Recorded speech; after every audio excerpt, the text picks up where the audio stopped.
beautiful soul kin. It's Carmilla from Carmilla Soul Academy, formerly known as Don Tarot.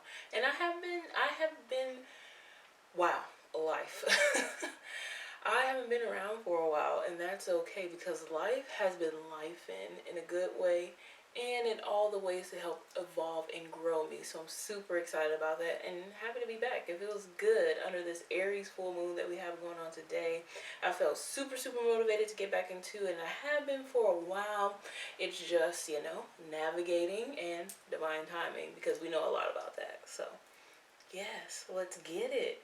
There's literally no topic about the reading today. I just want to do it and vomit whatever comes up. I'm just happy to be sitting here. I'm happy to feel motivated to do this. I'm just happy with all the energies right now. So I'm super excited to see what actually comes through.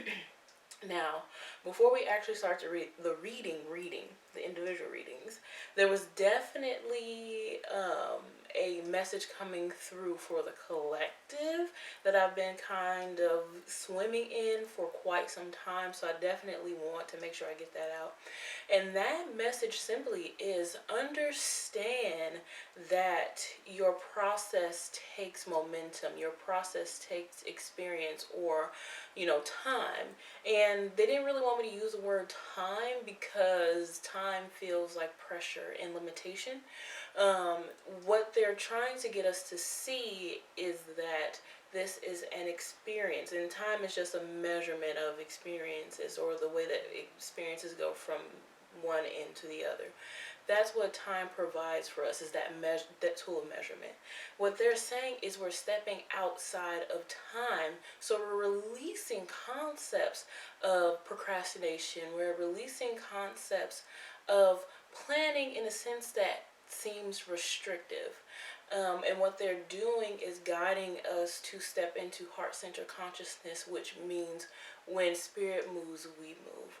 When it's time for us to move, we will move, and we always do because we're always in divine flow, divine timing. We all are at all times. So it's really important for you to trust your creative visualization, trust your ideas, trust that you can create something from them, trust that you do have a reason for being here. Every single human being on this planet that you see, your family, your friends, your worst enemy, the most hated celebrity, does not matter, has been planted here by the seed of consciousness in order to help evolve our entire species.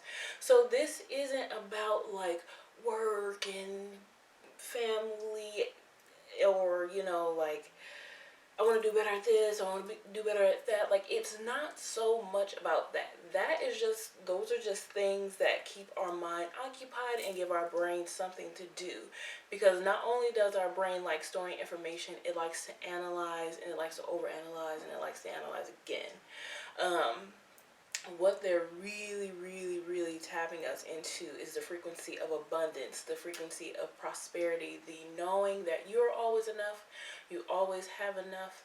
And once you root that and integrate that into your whole body, your whole life is going to change, and so will the next person. So it's kind of like a domino effect that is happening within our society, and it's happening here in little spurts there, and it always has been. This has always been a design or a part of consciousness.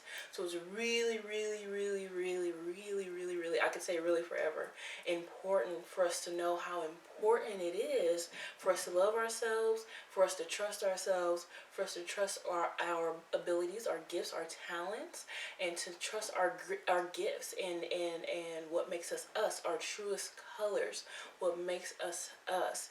That's going to look different on other people, and that's okay. But finding what makes you you, and not even necessarily passion, but finding what makes you you. What can you give your energy to? What can you not? Where do you feel alive when you spend time? Where do you feel like you need to pull back? Different things like that, working with the alchemy. So it's a really, really beautiful energy that's coming through. It's to understand and know that you are pure beauty on the inside out. You know what I mean? You're pure divinity, you're pure radiance, you're pure luminosity. And it is only the societal mind that begs to differ. truly. And the societal mind is what we're shedding, truly, which would be the matrix, what would be the third dimensional realm where everything is governed by checks and balances, trial and error. We're moving out of the third dimensional realm into higher realms, higher levels of consciousness. So it's really, really, really important for you to get comfortable with shedding that matrix. It sucks. It is a hard experience for a lot of us. It's not easy. The energies are very, very intense. A lot of our belief systems are being challenged constantly, especially under this Aries full moon. You're just being pushed and prodded and agitated in ways that brings your attention back to who you truly are and what truly does need to be released. And the one thing that I want me to note too, because this is something that I struggle with for a long time myself, is a simple fact that if your brain is bullying you, if you're getting messages that are literally belittling, that are trapping you in guilt, it is so important for you to understand that that is ego. It is safe for you to understand that that is your ego. That is not something that is your friend. That is not something that has your best interest at heart. Now, technically, your ego is your friend because it's trying to protect you. You know what I mean? Quote unquote. But it doesn't understand the level of consciousness that you have in you and your ability to access. It doesn't understand that. And it also just doesn't understand the frequency of abundance because it has been trained to thrive within survival mode. It has been trained to thrive within lack and scarcity, and it's really, really good at that. It is really, really good at that. I mean, shoot, it be like that sometimes. Sometimes you get down to that like last dollar on your paycheck, but the bills are paid and you got to eat. Your ego will carry you all the way through that consciousness. It got to you. You know what I mean? But like abundance consciousness, self-love is a whole new ball game that not a lot of us are used to playing. Actually, the majority of us are not used to playing this type of game. It's a different game. There are different rules. There are different levels of understanding. There is different information. There's different sensation. And there are different obstacles that must be overcome in order to integrate and, you know, to do the alchemy, to cook this into our being, to run this through our DNA, and to share this with the rest of consciousness. That is exactly what we're doing. That is exactly where you are. I don't care what comes up in this reading that may trigger you or hurt you or agitate you.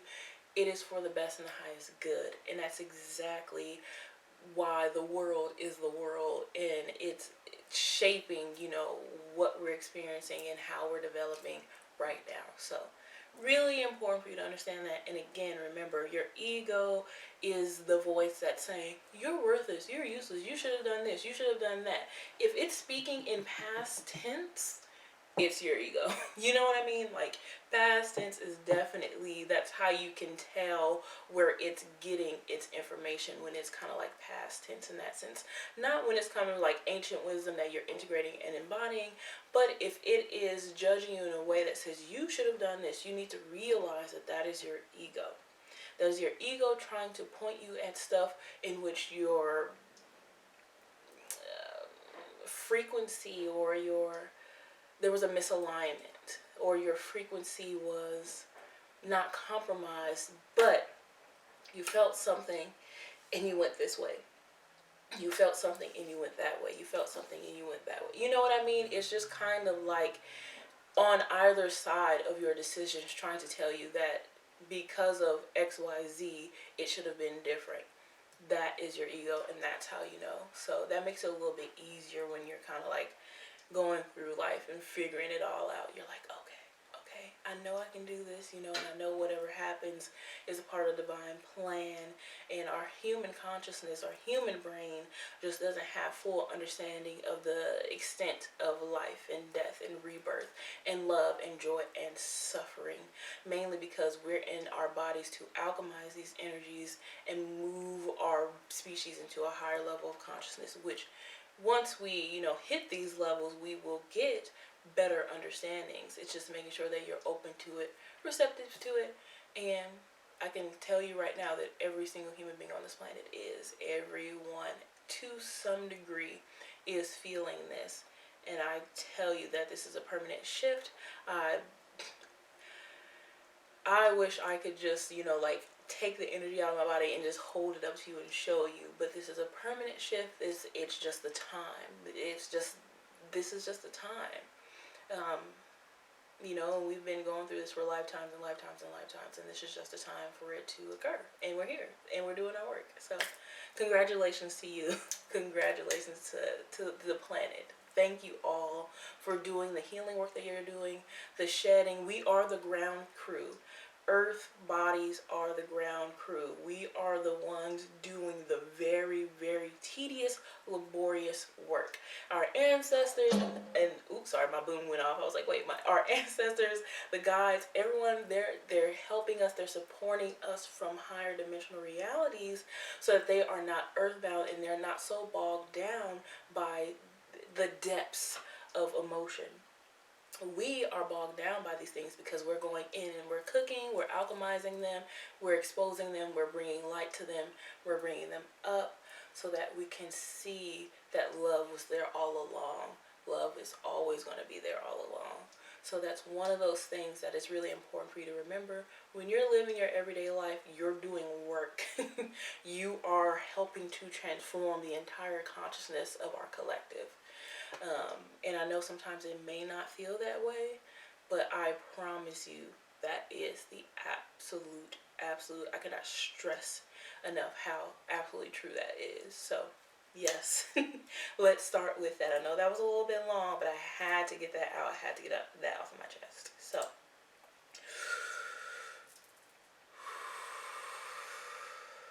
breathe, and we return. So, we have 4 piles today per usual, and again, there's not really a real topic. It's just whatever is coming up, whatever needs to be said in this reading will be said, will be felt, will be heard, will be received.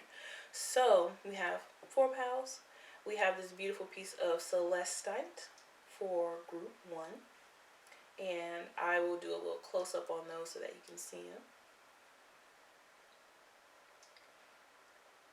Group 2, we have this beautiful piece of carnelian, and I love it. It's so cute. Group 3, we have this beautiful piece of flora. I keep calling them beautiful, but they are. I can't, stress how, pretty they actually are. They bring me so much joy. And then for group 4, we have this honking piece of green calcite. It's a gorgeous piece. I love it. I am so in love with that piece. So sit with the cards for as long as you need, or with the crystals as long as you need. Meditate, breathe in, breathe out. Remember to breathe at all times. And I, my friend, will see you in your reading.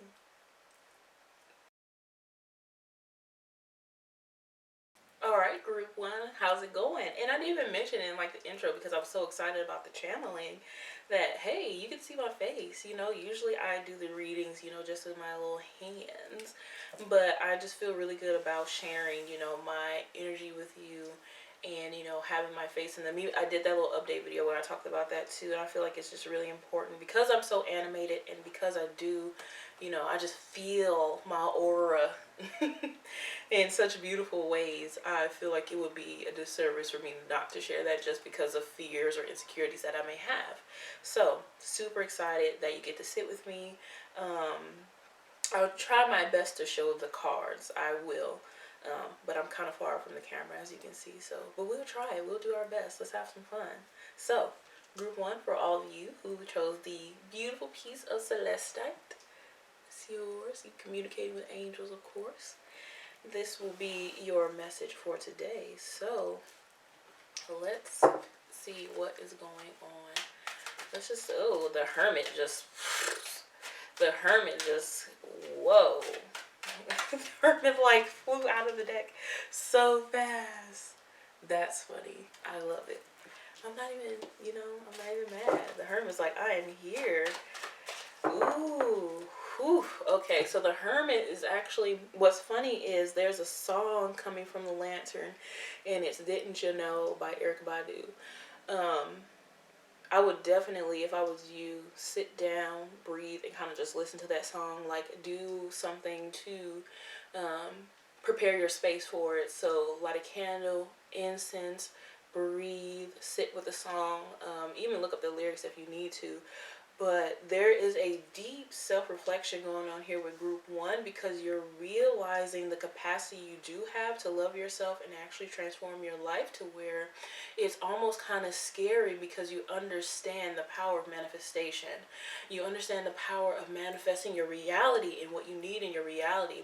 And sometimes what we do is we create these troubling or hard realities or hard experiences, because we know the importance of suffering, and we know the importance of making wrong turns, and then gathering all the wisdom from that, or wrong turns, gathering all the wisdom from that, and then bringing it back to the path that we were already on. So this is like a trust in divine detours type thing. This is like a trust in where you're headed type thing.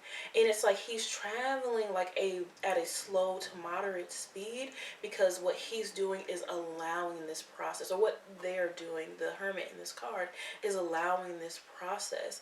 The lyric that is sticking out to me so much is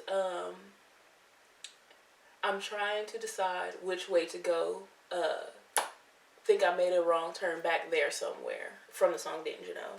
And I feel like it's because your focus is so much on the turn that you made, or the quote unquote wrong turn, or regret in some sense that you have, that you don't even understand all the momentum and light and beauty that has come from you making that so-called mistake. And again, as a human being, you think it's a mistake because you're human. You know, you think it's a mistake because you're human. But this has put you in such a beautiful position to self-reflect and nurture and release.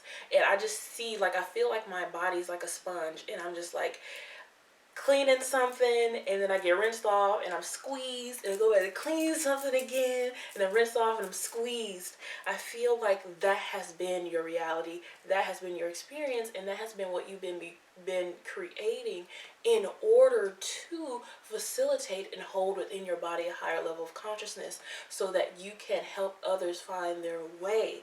You are a light bearer, you are a torch holder, you are this hermit card. I feel that very strongly, very deeply. And it seems like you have this kind of like Chiron, like wounded healer type energy, where you're just trying to figure out, how am I supposed to heal other people where I'm not healed? But this is one of those instances where it's okay for you to understand that you are healing, and you're actively healing, and your healing is very quickened, like it's accelerated because of your commitment, and because of the work that you put in, because of the realizations you were able to make, because of just because of everything you've done thus far. You know, it's like really, really important for you to understand that. And it's funny because Death in reverse is sitting here looking at me bottom deck. And I honestly feel like Death is sitting here looking at me bottom deck is because you're afraid to let go of the concept of never being enough.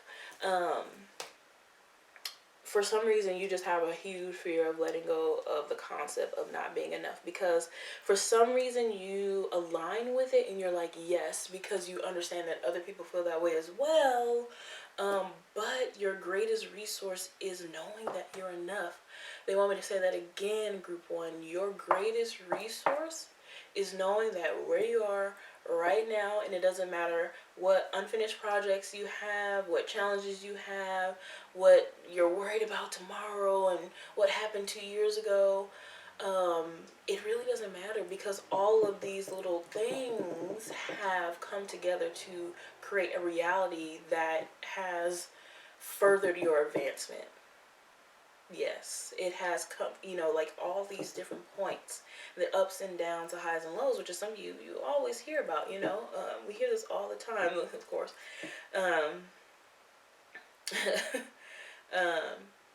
Dang, I lost my train of thought because the Snoop Dogg song, Ups and Downs, started playing, and it started playing so loudly that I couldn't even, like, think. I couldn't even, like, you know, words just stopped. And I think that is really important to try that song as well. Like, it's really important for you to know, like,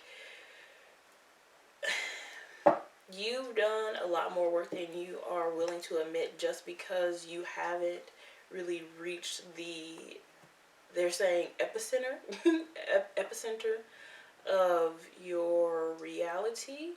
And in order for you to do that, it is time for you to let go and release the concept or ideas that hold you into fear-based consciousness. So the response out of lack, like, I don't have enough, so I have to do this, or I don't have enough, so I can't do this or can't do that. There's something like that, when honestly you do have enough, because it's not about the money for you. It's not about the prosperity or abundance consciousness for you in particular, group one, because you have so much support and angelic guidance. It's about you tapping into that realm and understanding that you can afford it, understanding that you are enough. Honestly, I feel like death is just sitting, like, in my heart space, I feel like I can feel death sitting next to you in your room on a couch, or having dinner with you and sitting across the table, and death is literally like, whenever you're ready, you know, whenever it's time, death is kind of just sitting with you and lingering. In order for you to, for some reason, the word eat, within death is actually standing out to me, you know. Death is spelled D-E-A-T-H, you know that. But the word eat, right in the middle of the D and the H, is like really standing out. It's time for you to eat. It's time for you to prosper. It's time for you to replenish yourself. And you need to understand that this birthing process is necessary in order for you to get there. It's just necessary, you know, and it's one of those situations that hurts, because you get to a point where you're like, oh, I love myself. So there is a lot of stuff that just, a lot of stuff that I just can't afford anymore. There's a lot of energy that I can't afford to put stock into. People, places, things, stuff like that. And you have to understand too, the most important thing to understand is that you're going to be guided to who those people, places, and things are, and you're also going to be guided to, like death is here to make this an easy transition. Like, death isn't for everyone involved. Death wanted me to make sure I said that, for everyone involved. Like, it's not just about you or, you know, the next person, but it's about all involved. It's about all of humanity. But for your situation in particular, group one, it's about everyone involved. It's about you, but it's about everyone involved, for, you know, the sake of evolution. For it, like they keep saying, like, for everyone involved to evolve, for everyone involved to evolve. And that's what's most important. You're such a beacon. You're such an absolute beacon of light and abundance and prosperity, in a way that it just goes right past your senses. Like, I just feel like you see everything, you sense everything, you're in direct communication with the universe, but because it's so everyday to you, and because it has not manifested in form, you're just like, you know, you're kind of just like vibing. You're just like, cool, whatever, like, that's cool, but where is the physical manifestation of this? Which is completely understandable. And they want you to know too that that is completely understandable, and they don't fault you for that. And they don't even, there's not a drop of love. They love you unconditionally. There's not a drop of love that is lost because you have this attachment or this need for form. And what they're saying is, like, it's all there. It's all there, and it's all happening, and it's all unfolding. It's just, you want to go from here to the big shebang. And what you need to understand is that you are the big shebang that is moving to that destination. Does that make sense? Like, you are the miracle that is moving to the miraculous. Like you're attracting the miraculous, but the miraculous is also attracting you. Like you are the miraculous. Like you have the same energetic resonance. And for some reason, yeah, resident. Like you're a resident in the miraculous. Like you are the miraculous. And that's also why death is here too, because you are the miraculous. Like this isn't like a small, like tiny little, I just want to fix my job situation, or I just want to fix my love situation, or I just want to fix my life or someone else's life. This is stepping into the highest power, stepping into the highest position available to you in this timeline, in this lifetime, in order for you to do the job that you already signed up to do, which was come here to evolve and advance consciousness. And that's why it's so important for you to kind of let go of your attachment to the third dimensional realm, to trial and error, to doubt, to this idea that you must stay in one place in order to evolve, that you must forfeit or surrender to form in order to evolve, or like it all has to be done in a linear way, like it all has to, oh, I have to work this hard and do this and do that, and that's how it's going to happen. And truly they're saying, if you tap into the energy that is available to you, which you have been, and you give just even 10%, that moves you into the miraculous, because what you're doing is letting it in. They're showing me like the imagery of a boat that has a hole and it's filling with water. And that imagery has nothing to do about a sinking ship, as in like, you know, the sink is shipping and you need to abandon ship. It doesn't feel that way. It feels like the tiny little holes that you make in your guards, in your ego, in your awareness or consciousness, become open, and they, light fills in and it begins to expand. That's what you're doing. That's what they want you to realize that you're doing. Like what you think you're supposed to be doing is taking a jackhammer and just to the boat, and you know, and just kind of like forcing it. But it's all kind of just happening naturally. Like there's a pop here and a pop there and a pop, pop, pop, pop, pop. And it's all kind of just happening. And they really, really want you to align and enjoy and ride with the process. Ride with the process. Ride with the process, because it is a process. And this is about self-activation, self-healing. Really, really tapping into that inner realm, that inner world, because your physical reality has already started reflecting that, and you can see it. Like you'll look at like a picture of something and you'll pick up a message, and you'll look at even an article of clothing or something like that, and you're just like, I don't know why I feel this vibration or this frequency, but I feel that this is available to me. That's you, and you've been doing that, like even in the smallest, like simplest things. And they really want you to know how powerful and how important that is to your evolution, to humanity, and everything that you're accomplishing, and everything that you will accomplish. So your future, I feel like, is set in stone. There's not really too much that you have to worry about. Like you're just kind of like finding the process of it all, and kind of releasing the mythos. And when they say mythos, they're like releasing this idea that it is like a fantasy, or releasing this idea that it cannot be obtained. That's what they're doing. So let's see if there are any more messages out there for us today. See if there's anything else in the cards. I feel like the Hermit really is all you need, especially with that IX, with that 9, like, of course. And then we have the card of insecurity just flying out. We have the 5 of Swords.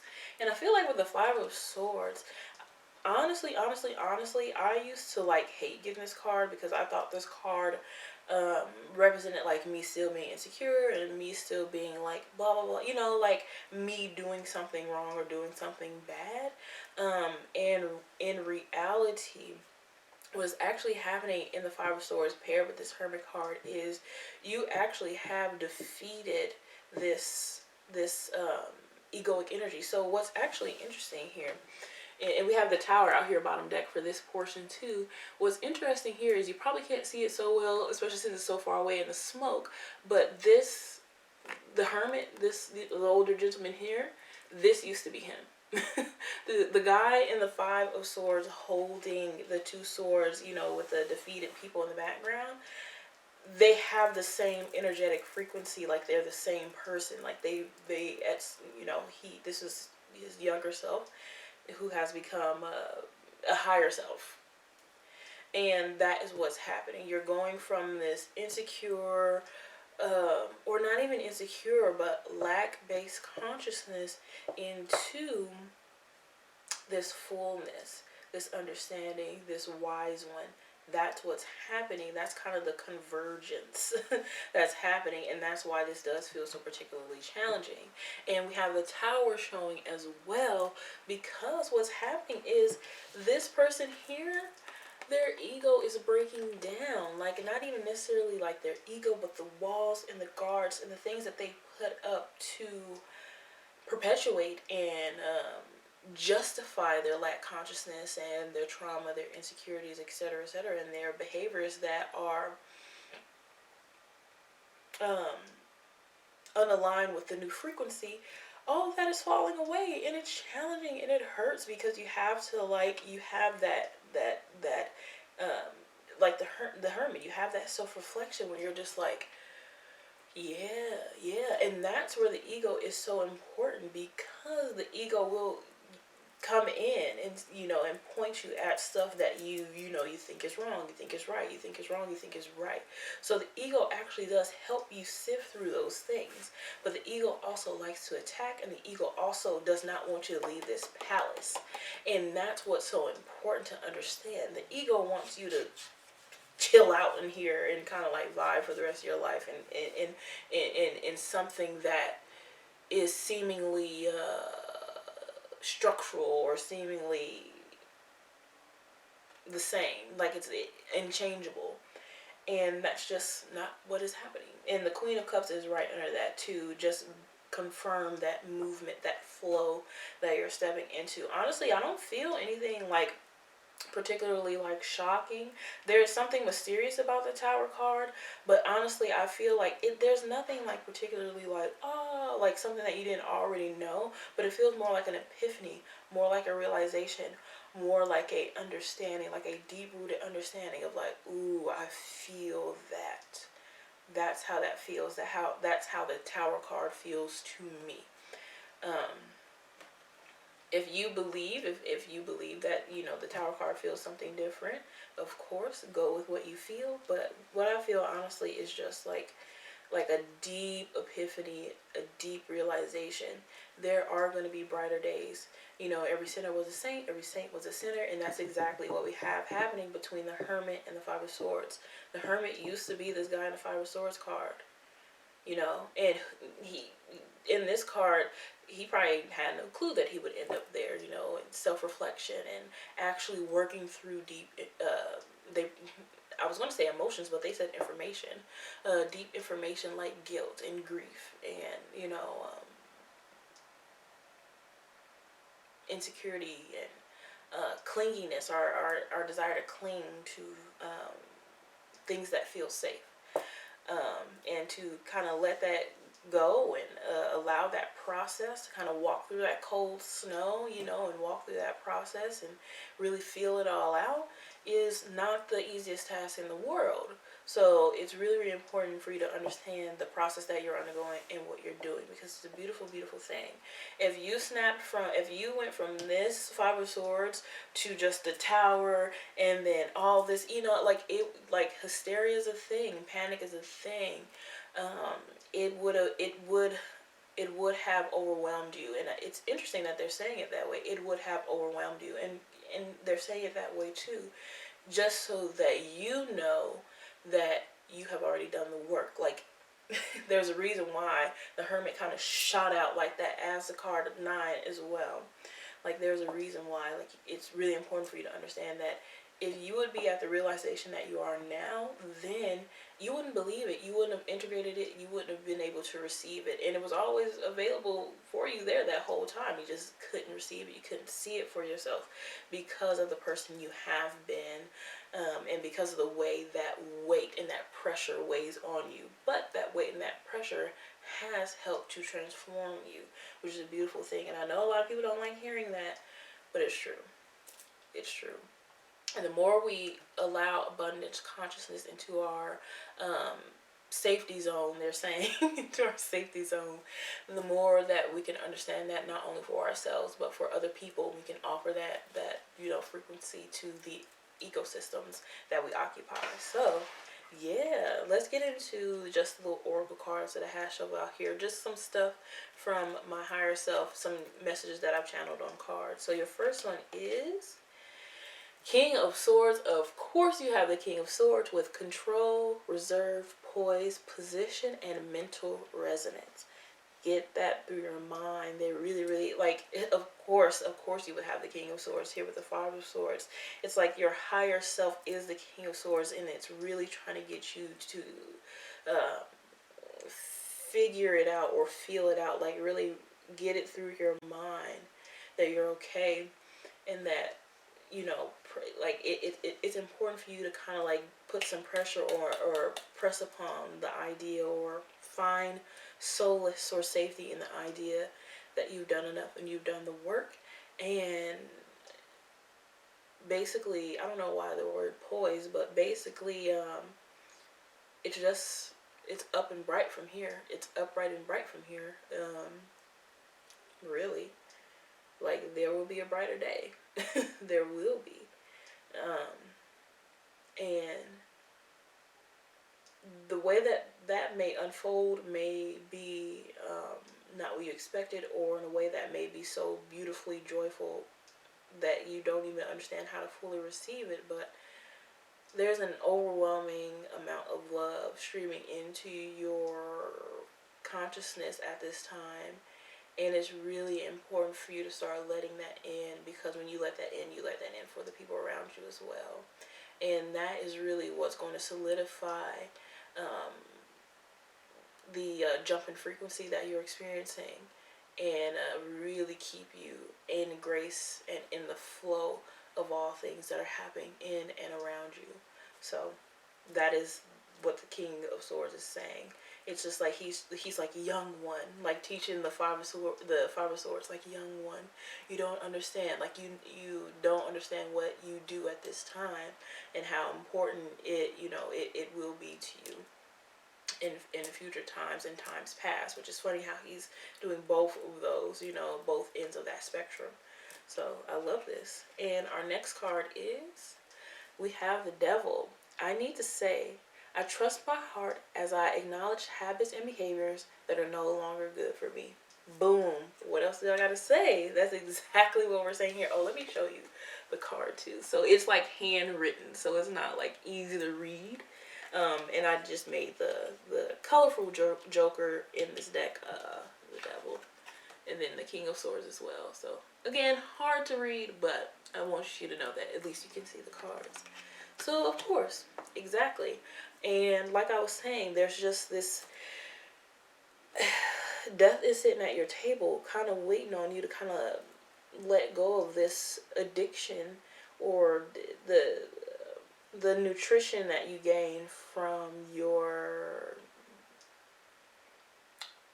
they're like saying shadow, ego, devil thing. Like, it's a thing that you created to sabotage and manipulate yourself into feeling not good enough. The devil energy, when it comes to the societal mind, is what has society deemed right and wrong, and what has society said, I can't do this, I can't do that, I can't do this, like, it's basically what limitations and restrictions have humans created in order to keep me within a system that does not support my proper positioning, my proper resonance, my proper timing. And that is what you need to release. So there are plenty of behaviors that once you go along that will fall away. Like I see you moving forward and you want to get dressed up more often, or you want to do things like lose weight and stuff like that. The more you go on and trust this frequency, the easier things like that will get. But it does take releasing your desire to be trapped. It does take you releasing your desire to identify with trauma and to romanticize and glorify compassion by way of suffering. Like, you look at suffering, and suffering is what gives you compassion. Just, besides having compassion for compassion's sake, that is what's resonating here. You have a higher frequency that is so much more available to, so ready and so much more available to you. This devil energy is really, really old. It's like super, super antiquated. Like, it is so old. Like, it feels like an old, like, shriveled up, like, powder or something. Like, that's how it kind of feels. Like, it doesn't feel so tangible, but it almost seems like I see like a young kid like jumping into this powder, kind of playing in it, and kind of like trying to fill up on it, because it makes it like there's a connection there. There's a connection that is available there. But it's not going to give you what you need. And that's why we talked about eating earlier with the death card, and death kind of sitting at your table hanging out with you, saying, hey, like, this old stuff that needs to be cleaned up, I'm here to take that out. But whenever you're ready to begin to identify and make self-love part of your identity, and confidence and power and trusting yourself part of your identity, and when you're ready to in what you're already doing, but when you're ready to let go of your addiction to inadequacy, because that makes you feel more comfortable and part of the herd, then that's when you will kind of see the storm change. The storm clouds kind of clear. The storm change. They're saying this. They're saying the storm change. The storm change. So yeah, this is beautiful energy. This is beautiful energy. I love this frequency for you, Group 1. I will definitely be praying so much for you and for your highest good. Absolutely, absolutely, absolutely. So, I know that was kind of long, but it's fine. We said what we needed to say. So, I thank you so much for coming to this reading today. That is all I have for you. I feel the the power down so that we can come back to the heart and make peace with everything that was just shared and exchanged.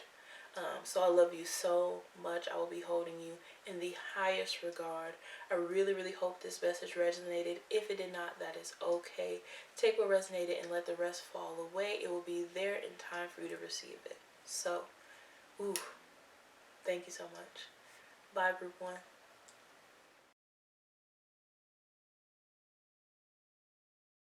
Group 2, what's up? I completely forgot to mention in the first part of the video, because I was so excited, is you'll be seeing my face. So I will be showing you the cards to the best of my ability, but I do feel like it's important to kind of share my space with all of you. So I'm really excited about doing that.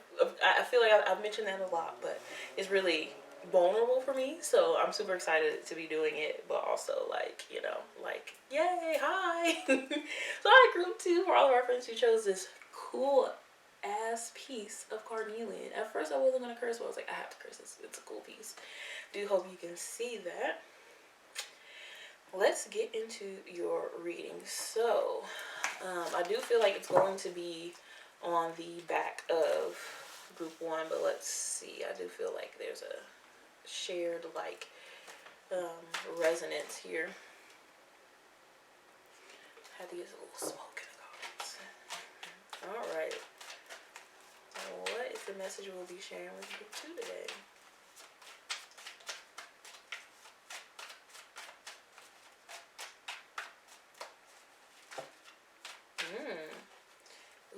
card in here. Okay, it's this one. Okay.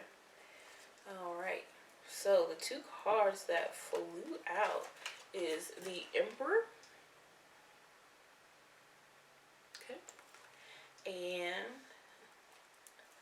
the Queen of Swords.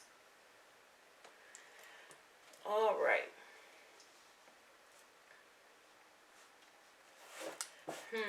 The Queen of Swords is saying she doesn't feel protected by the Emperor. So why is that?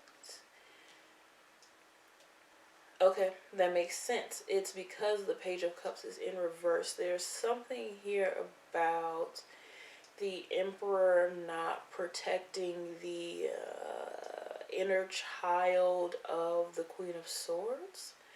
So why is that?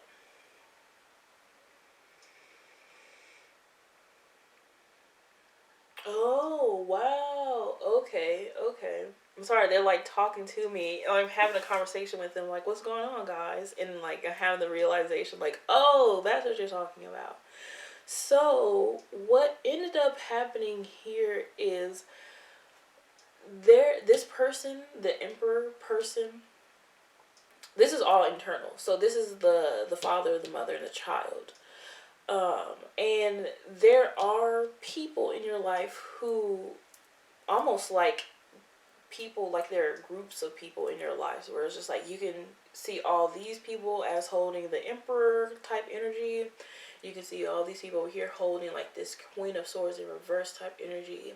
And then you can see all these people over here holding like the Page of Cups type energy. And that's like kind of all surrounding you because right now you are embodying the Holy Trinity.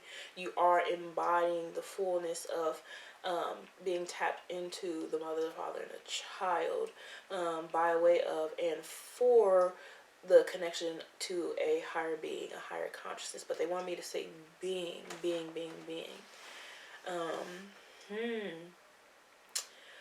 What is happening here is the inner child of the Page of Cups feels unloved, almost misunderstood, unseen, like not taken seriously, not comforted when they throw their tantrums, kind of like this passivity going on where the mother kind of doesn't know what to do really, and she's just like, well, if I do it this way it's gonna be bad, but if I do it this way it could be even worse. And the Emperor is kind of just like frantic almost, to where it's just like, how do I make both of these beings happy? And I feel like the Emperor is the physical embodiment or manifestation of you, the masculine energy or your physical being, your body, navigating life, navigating the universe, navigating the world, kind of touching everything, feeling everything out, navigating using the senses.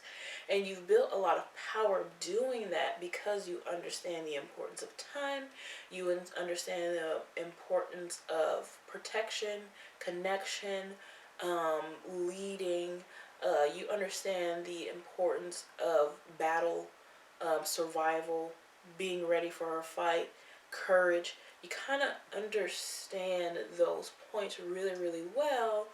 But for some reason, when it comes to kind of even though the Emperor does have this balance of the femininity, but even represented by his staff, for some reason, for you group 2 over here, when it comes to the Queen of Swords, there's this fear of nurturing. There's this fear of being nurtured. There is this fear of opening up to nurturing. Not only for yourself, but for others. You kind of have this fear of letting people in. You have this fear of letting people out. It's kind of like this weird pulsating thing. The Page of Cups, for some reason the word up within cups is really, really kind of spouting out. And it's almost like what I'm seeing is like a baby, like, Mom, like, pick me up. And you're just like, what? Huh? Like, wow. It's kind of like freaky, like you're kind of like freaking out, like a like trying to figure out how to deal with a newborn baby or something like that, which is really interesting, and you're struggling with it a little bit.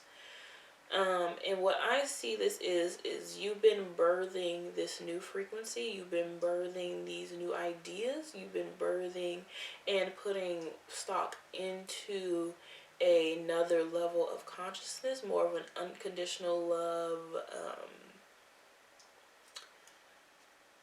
it's like an awakening of the divine feminine, but not necessarily the divine feminine, like an inner goddess or something like that, because you mastered the inner god. You have the emperor here upright, like your inner goddess, you know, is cool, but the inner goddess, for some reason, she feels so stifled.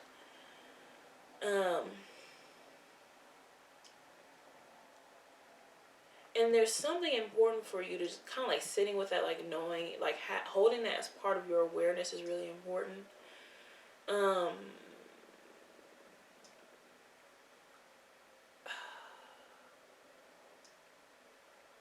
Like that awareness is leading you somewhere. I will also say with the Queen of Swords, work with red jasper. I don't know why, but on her arm she has this bracelet on, and for some reason it just has the same frequency as a red jasper for me. I don't know why exactly, but it does. You know, couldn't even tell you why, but I know it's there. There's something here about like pleasure, sexuality, ecstasy, stuff like that, where it's just like for some reason you're having a difficult time letting that in. Why is that? Why are you having... Okay.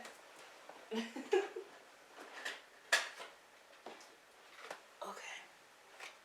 And this card too, I don't know why. Of course. Of course. Of course.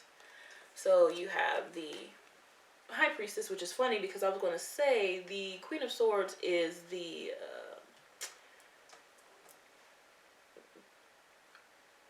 it's like you're the Queen of Swords and then you become the High Priestess.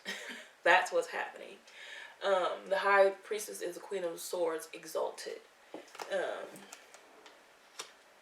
And then we have the Page of Swords in reverse. And then we also have the Four of Cups in reverse as well.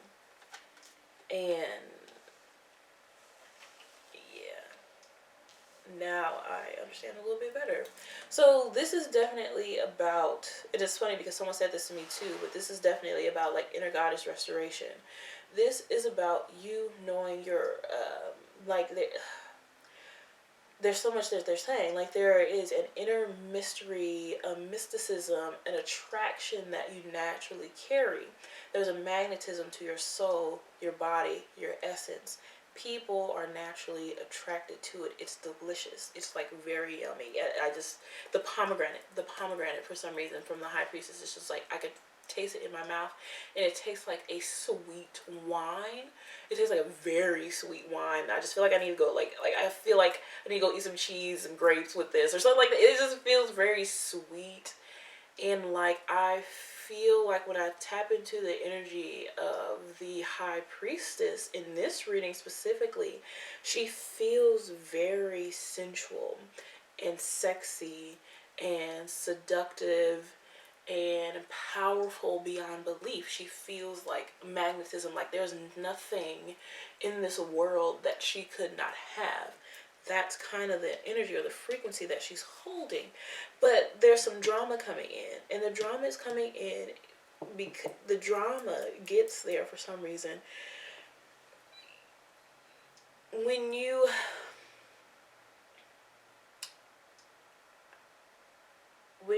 are, I don't know why this is making me emotional, I'm about to cry. When you are embodying your own frequency, it is very important that you understand where your frequency begins and someone else's frequency ends or stops. They're saying stops. And I just saw a hand and like a stop sign. Like here, when this hand and this stop sign go up, that is where whatever this person feels or thinks is not my responsibility. I will not hold this. I will not integrate this. This is not for me. This is their path. That's the power being built on their path. I know where my frequency begins. That's what's really important for you to realize, group 2. It's going to take you diving deep into this frequency, this intuition, and kind of like exploring like your sensuality and your power, and kind of like they're even saying like androgyny, like everything about you. Like there's such a like a mysterious, sexy type energy that comes from you.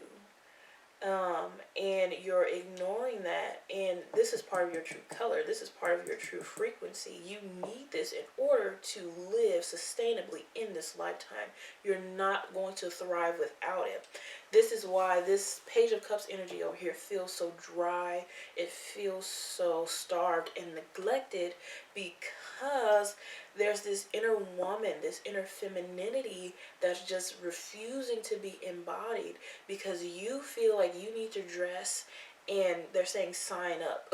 Sign up. You feel like you need to sign up to be everyone else besides the frequency that you're being guided to embody. That is what is really, really prevalent.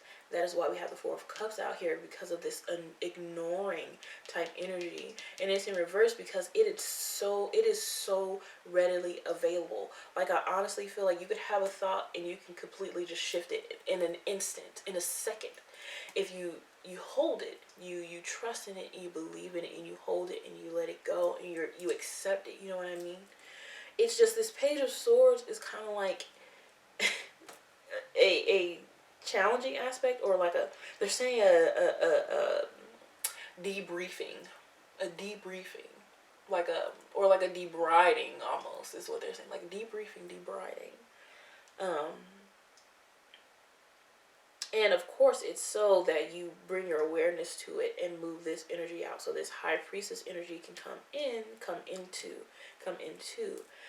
But it's just, there's something about the womb, the feminine body, the female aspect of the body, that really needs to be respected and obtained. They're saying obtained.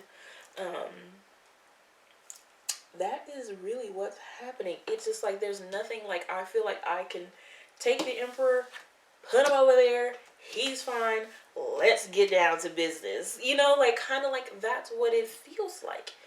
Like,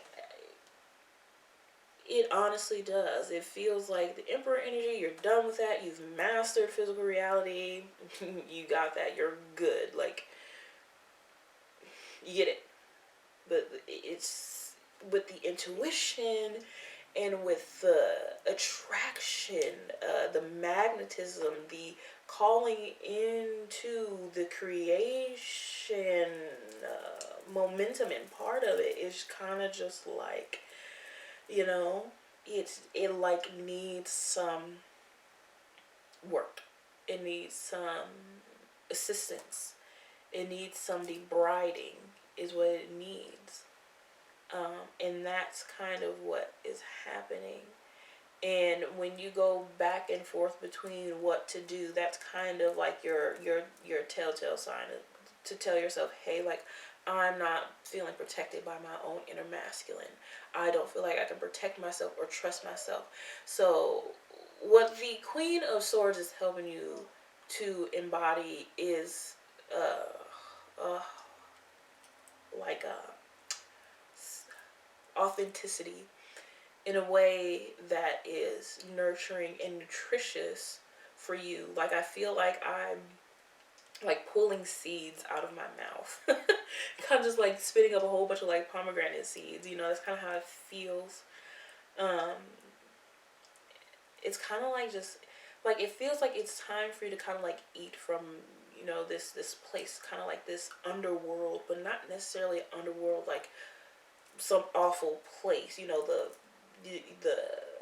ideas or concepts that your brain has associated with the underworld, but this deep well of wisdom and sensuality and like, you know, like that feels so available to you, but you're just like, I don't want it because that means that makes me a this, and that makes me a that, and that makes me this type of person, it makes me that type of person. And the Queen of Swords is like, I literally don't care. Like, I don't, especially the High Priestess, she's just over it. She's just like, and like, that's how it feels. And she's just like, they're gonna do that, and so what? So it just kind of feels like it's one of those things where you kind of just have to eat this fruit, you know. It's almost like an Eve type thing where it's just like, even though you think in your mind it's the bad thing to do to embrace your body and embrace your power, embrace who you are, embrace your potential, your projection, your longevity, you know, kind of like to embrace what you know and embrace your own frequency. It feels like the bad fruit to bite from, but it's part of your process, it's part of your frequency, they're saying. Like, it's part of your beingness. Like, it's important for you to do that. Because once you do that, there is a physical awakening. And they're being very, very like, it's like it can flow now. It can flow now. It can flow now. There's a physical awakening once you embody this. This damn Page of Swords is just here to just be the agitator. You know how like when you're cleaning dishes or whatever, and you have that like little Brillo pad on the back, that's what the Page of Swords is. It's kind of like an agitator, and the purpose is for it to be agitating so that you can wake up and understand, hey, I don't like this. This doesn't feel nice. This is unpleasant. I need to change this. You know what I mean? Like, that awareness of it is what's happening. You're kind of like going through this deep writing, debriefing type of situation. So it's important for you to do your best not to ignore this. For some reason, it just feels like it's a sexy energy. It has nothing to do with like love and light and compassion and I have guides and ancestors and spiritual God. Like, literally we're all just spirit. Literally we're all just one thing. And our guides and other dimensions and galaxies and all that stuff is just an extension of that thing. You know, get down to humans and, you know, they're plants and animals. You know, it's all just an extension of that thing. You've mastered that already as the Emperor, knowing that you have guidance, knowing that you can work within limitation, knowing that you can work within the body, you get that. But knowing that you can work with your body tangibly and creating, giving birth to, bringing to, that is where you're getting stuck. And that is where where you are having difficulty in the process of birthing, is what they're saying. The difficulty in the process of birthing. They need your full self, not just your half self, not just your masculine energy of, I can do this, I can do that, I can respond, I can do this. They know that. You're really good at that. Like, they know that you can, hey, you pick up on this intuitive hit and then you do it. You know, like they get that, but what they want you to do is attract and receive.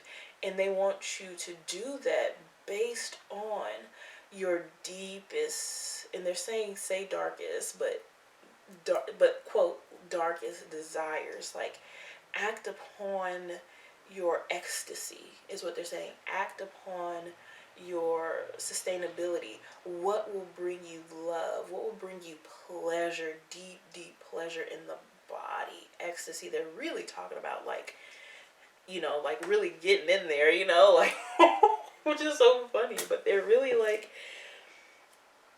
you know, like, this is about like connection, and this is just about having a really good time.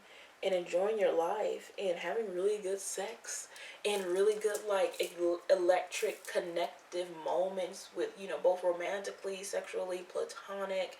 This is about like really experiencing the magic and the music of your reality. That's really what they want me to say, is this is about experiencing the magic and you know, the flesh of it all, like the carnality or carnality, or however you say that word. But that's the word that's coming up, and I can see how it's spelled, you know. But that's kind of like what they want you to embody, because you have it in you. You have this kind of like animal side that you're taming, but what you're doing is trying to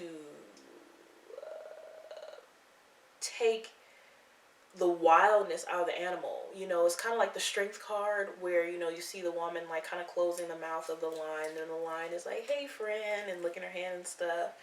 And at the end of the day, that lion is still a lion. You know what I mean?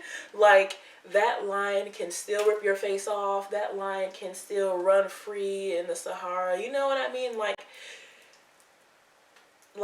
that lion is still a lion, no matter where it feels that it wants to submit itself. You know what I'm saying? And it's not going to submit itself to all people. Not all people have the power to, you know, with the Emperor energy too, have the power to kind of like go in and really work with that beastly type energy. You do. You really do. It is part of your greatest abilities. So they really want you to experience the pleasures of the world through your body, through form, through understanding both your masculine and your femininity. They really want you to experience the joy of connecting to a like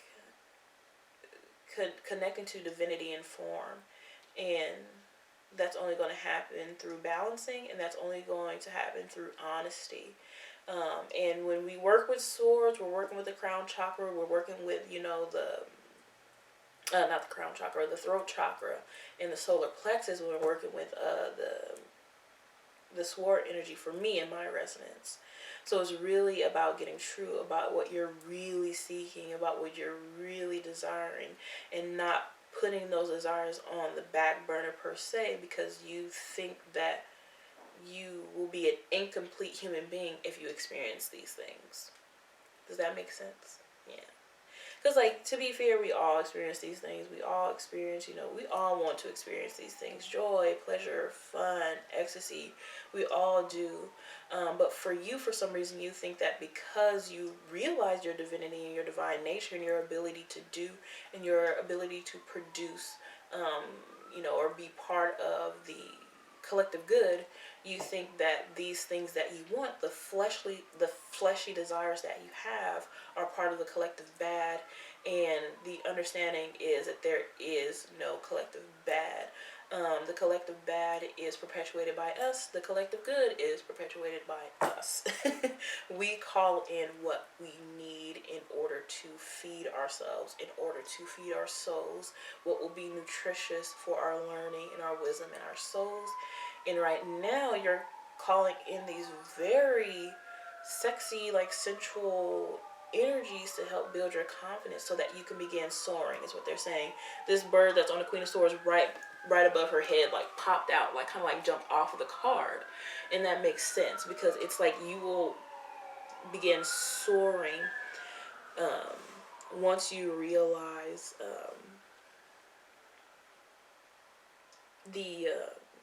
your ability your ability to attract, your ability to create.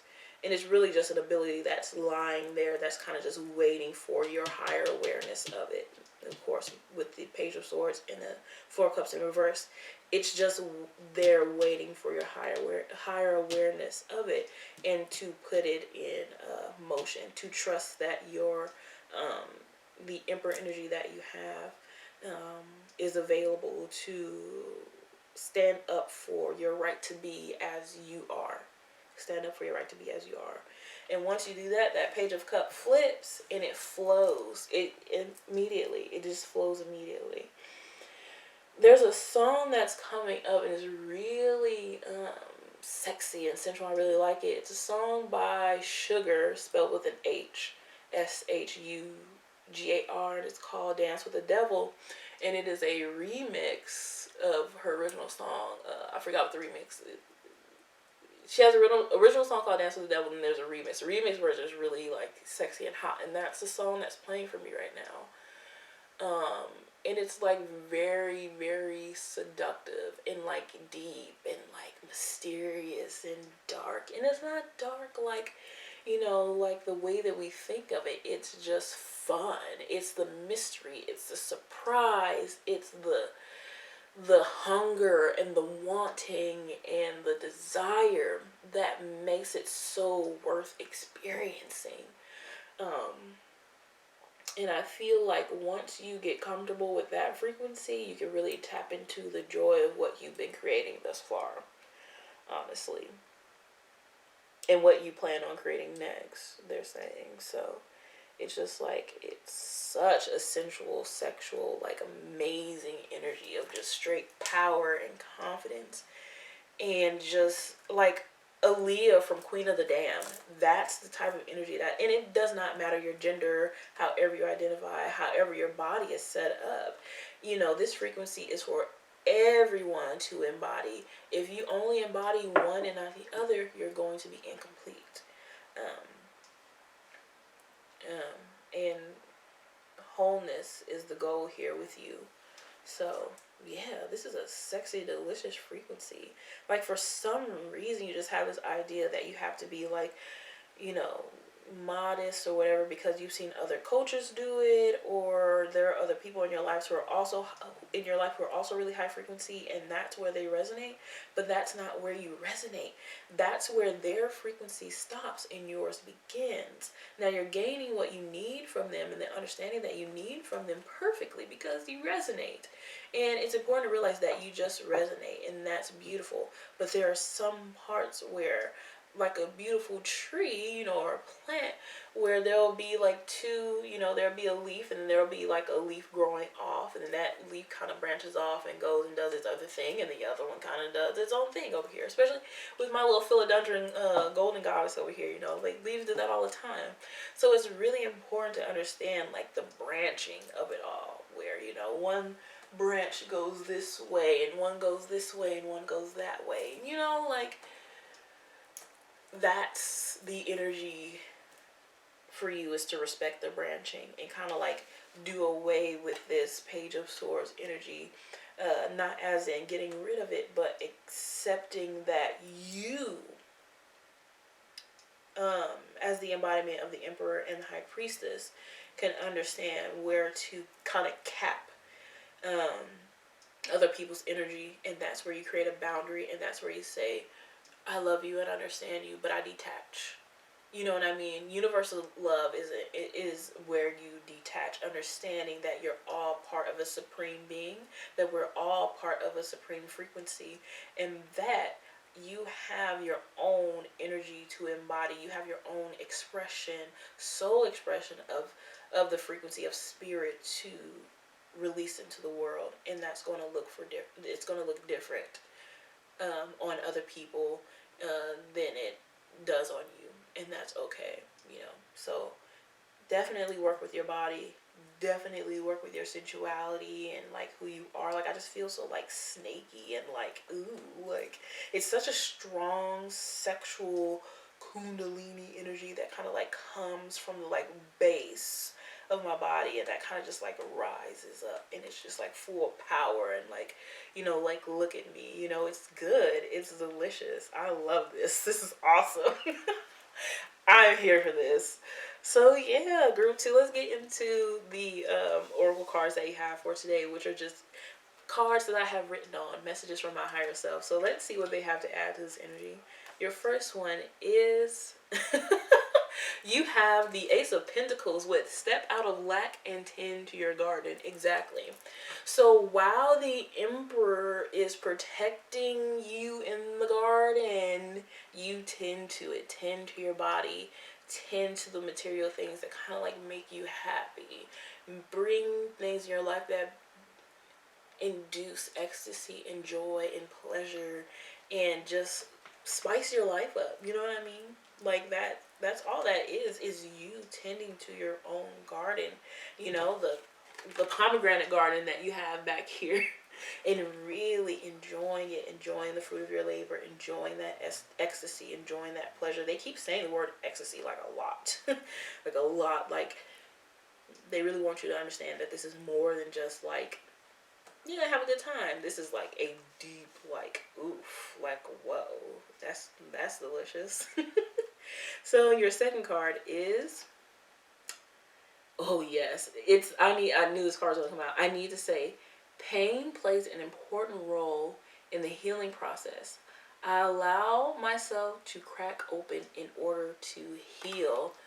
And probably can't read that, but that's exactly what's happening.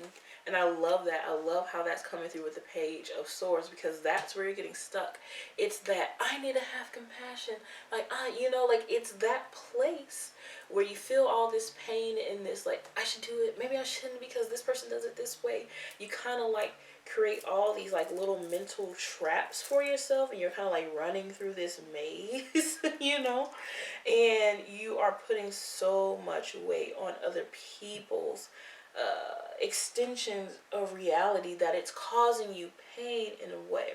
And this pain, like we were saying, the agitation is part of your process of you getting to know you and you getting closer to your body and who you are as a person. That's what's really important to understand. So it's like this agitating that's happening is part of the process. So we don't have to blame the agitation for it playing the role that it needs to play, but eventually you're going to have to step into this Queen of Swords and let her energy flow and let her do her thing. And unfortunately for your ego, that's not always going to look like love and light. That's not always going to look like pain and suffering either, which is something you need to understand for sure. It's not always going to look like pain and suffering. Sometimes healing comes in miracles. Sometimes healing comes in from the external world, and that's what's happening for you because you're in a position now to receive. You're open and to receive. That's why you're allowing this agitation with the Three of Swords to crack you open. It's so that you can receive. And the healing that is coming into your life is not suffering. It's not pain. It's not suffering. It's not, all right, let's do this lesson again. Or let's, it's not that. This is, let me be replenished by love and by joy and by pleasure and by connecting. And that is really what they want you to see. It is unfortunate for other people who may not have that level of awareness. I understand that. I hear you saying that. I got you. I get you.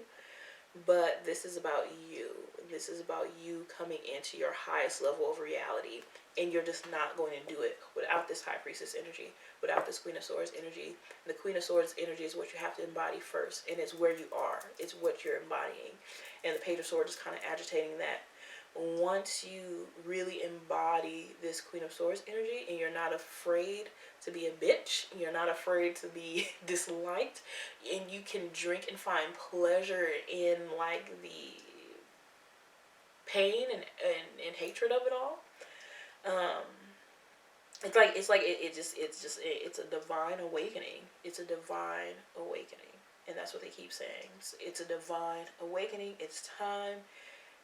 It's agitating. I get it, but it's just kind of like your appointment. It's, So yeah, that feels really good to me. I feel like I could just go swallow the entire planet with your energy. It's good. I love it. All right. That's your frequency. That's your frequency. You're healing some really beautiful aspects of life. So I thank you so much for sharing your energy with me today. That was amazing. I love it. And I really hope this resonated in a way that you could feel it in your body and you can allow it to move through. If it did not, that is okay. Take what resonated for now, and the rest will be there later when you're ready to receive it and integrate and embody. That's completely fine. It's like that sometimes. So, ooh, I do hope to see you again. It's good to be back, and you know, I hope that we can do more of this together. So this is awesome. Love you so much, group 2. Have a nice day. Bye-bye.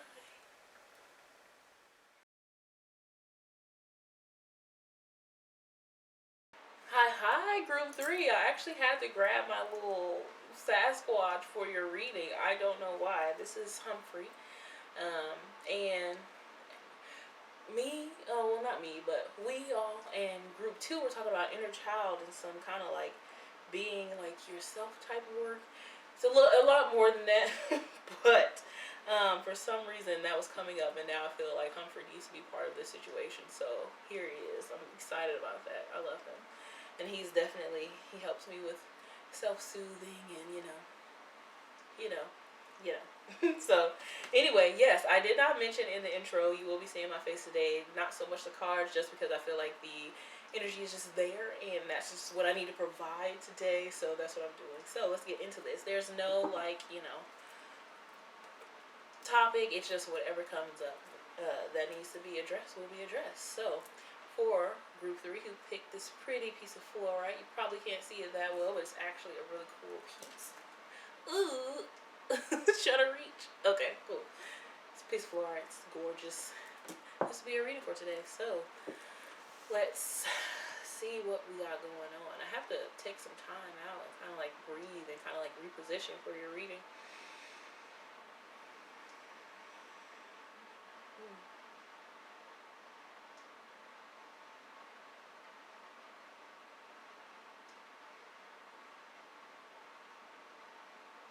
No, I'm seeing a little, what are they called? Noctis shell, like a spiral.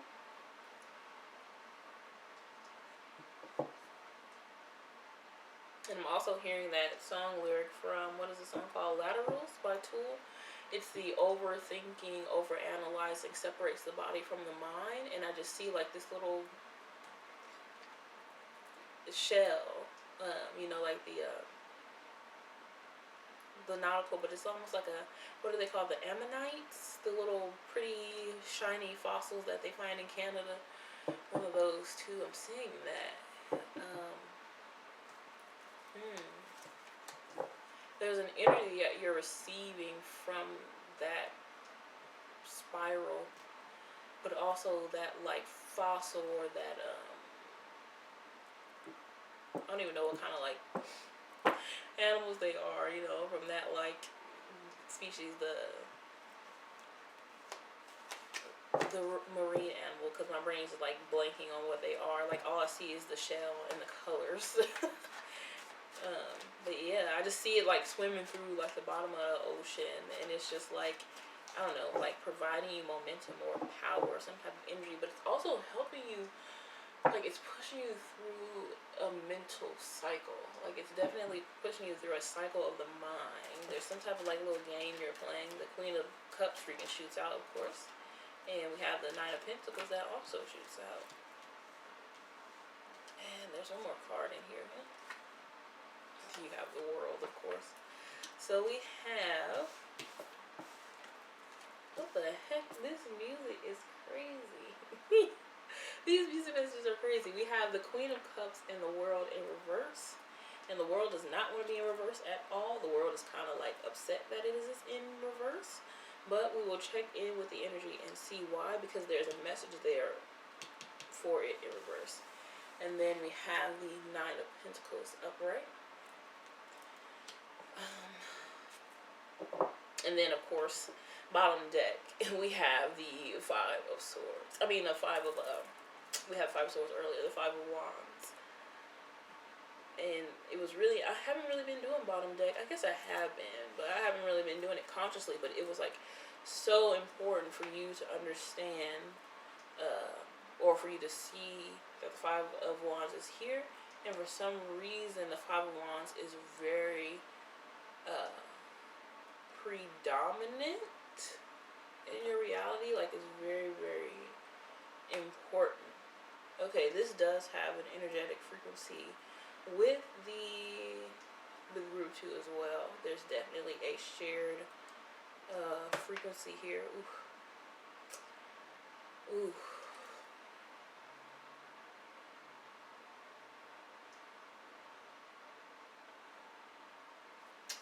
Hold on, give me a second. I just need to talk to him for a second to see what is going on, because it's like a lot of bickering and fighting and competitiveness and just like unruly like behavior. And it's fine, because what I see is just like a whole bunch of kids kind of running around and screaming like, I want to ride the horse, no, I want to ride the horse, I want to get on the seesaw, no, I want to get on the, you know, it's kind of like a whole bunch of like bickering about who gets to do what and who gets to do what first, or you know, like, or like not sharing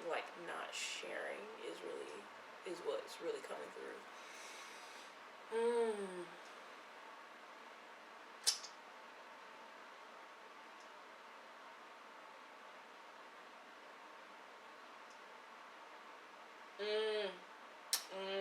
Okay.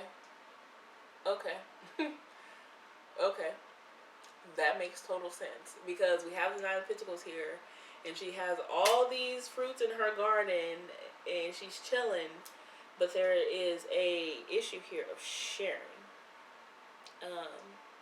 It's like she does not really want to share very much, and that is part of what's stopping your completion. So I feel like you've known for a really long time.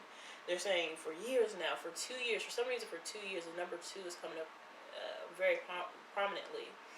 2 years, for 2 years now, you've known that you have been in a cycle of completion. And they're not saying, I'm saying it like that, they're not saying it like that, but like they're saying like, you know, you've known for a while, you've been in a cycle of completion. You just didn't know where it was going to end, and there's this miniature cycle that you keep throwing yourself in a loop about, that is really, really small compared to everything else that you've already accomplished in the past. And it's this tiny, inconsequential thing that you think has no effect, that is completely like capping your flow. That was a loud clap. But it's completely like capping your flow. Like it is like putting a lid on it, and you can't ride it all the way out, because you kind of like get to the end and you're just like, I can't move, I can't go anywhere.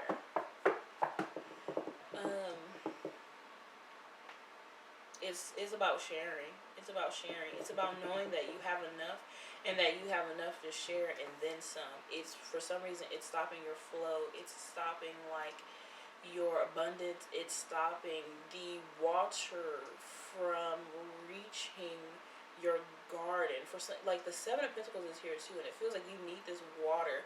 And it's like the plants that you have in your garden are so resilient that they're thriving without it. They're thriving without this replenishment. They're thriving without this flow, in a sense. To where you're flowing and you're coasting in your frequency. But then you get to the place to where you're like, okay, it's time for me to kind of like get out of this. You know, like this ride is cute and it's fun, but you know, I want to go get on a different ride. For some reason, it's your inability to share that is stopping you from getting out of the ride, and you're just like, oh, okay, I guess I'll just ride this again. You know, like that's kind of how it feels.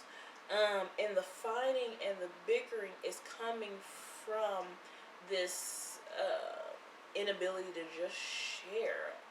This is one of those frequencies or energies where it's literally like, just share what you want to share. Like, just be who you are. It's really important that you share, like, I don't know, that you give to other people, and not in a way of I have to sacrifice time and money and blah blah blah and blah blah blah to give to other people. Not in that kind of like chore, this doesn't feel good type of way. But like, if you feel like you want to say something to someone, you know, that will will uplift their day. Like, hey, you have a nice dress. That's beneficial to you and them. But you have more to share than just that. Like, you have my throat. Look at you. See, I knew I needed some water for this. Look at you, group 3.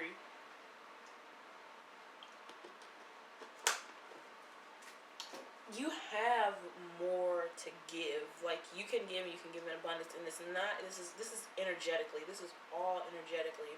And I say that too, most importantly, because we have the wands out here, and we have the Queen of Cups out here with the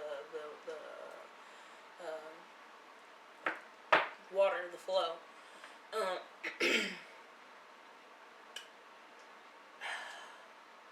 This is so annoying. This is so annoying.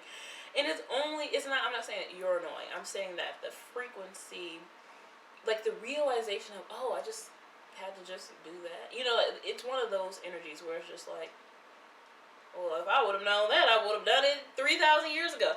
You know, like, it's an energetic sharing that is really, really, really important. And they really want you to understand the importance of energy and flow and the movement of energy. Energy is like your emotions, you know, in transit, in motion. Energy in motion is emotion.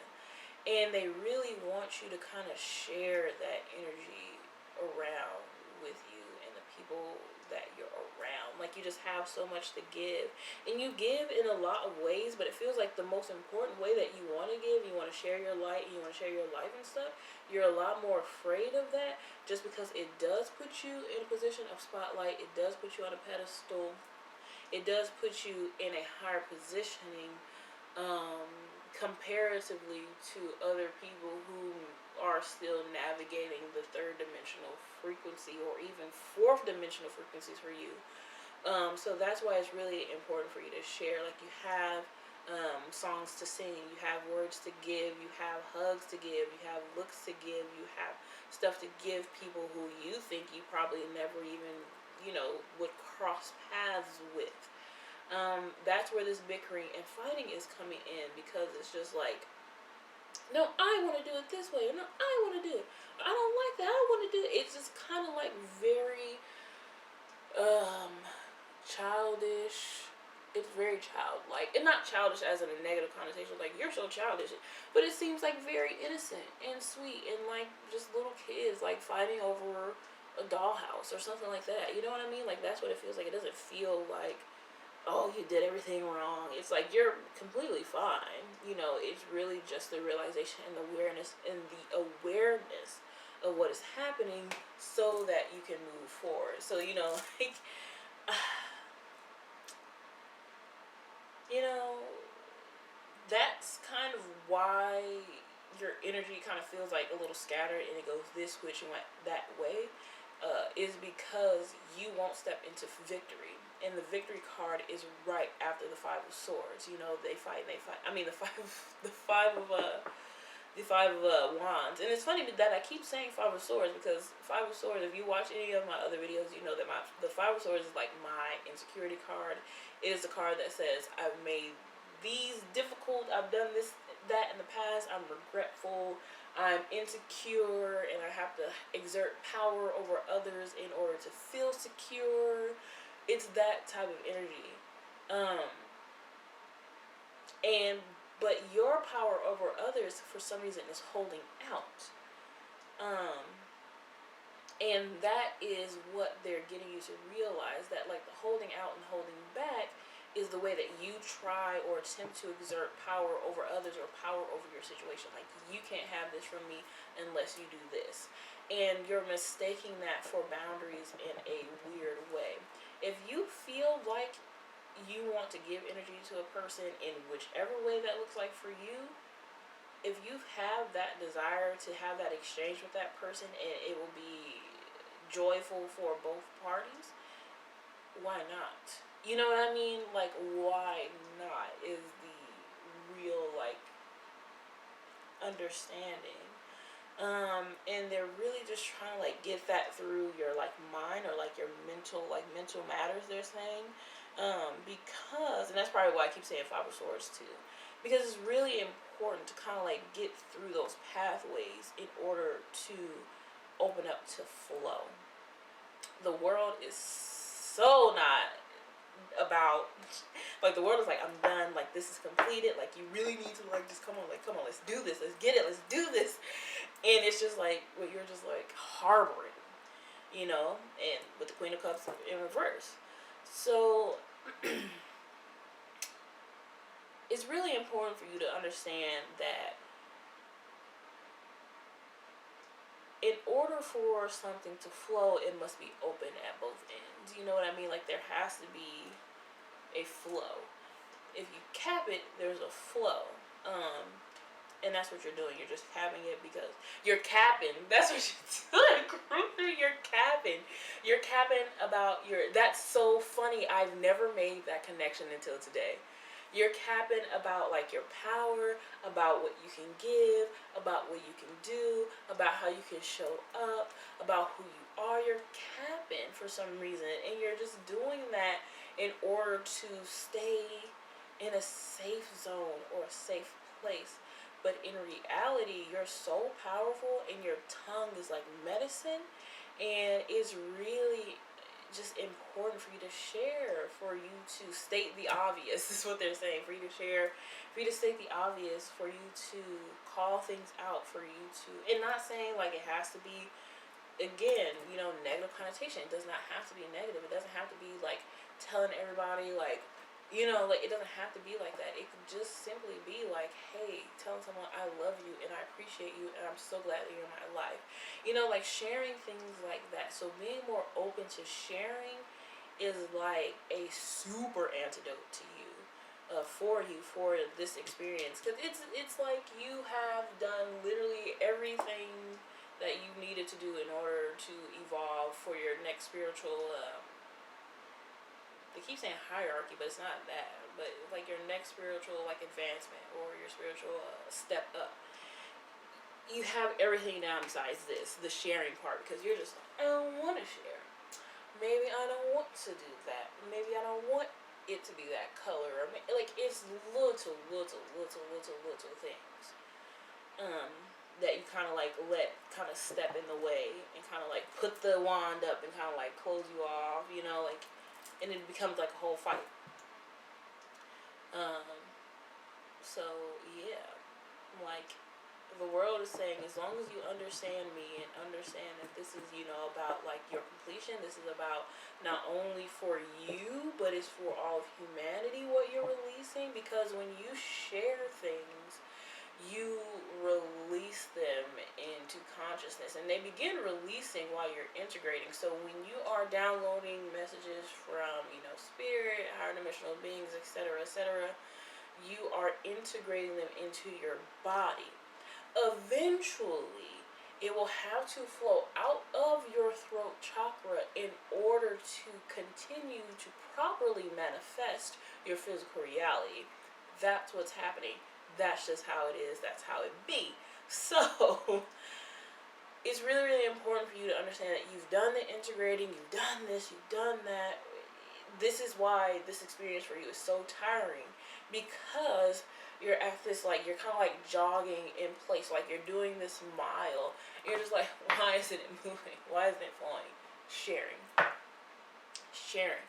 Getting it out there, whether it's on social media, whether you're making YouTube videos, whether you're volunteering for something, whether you are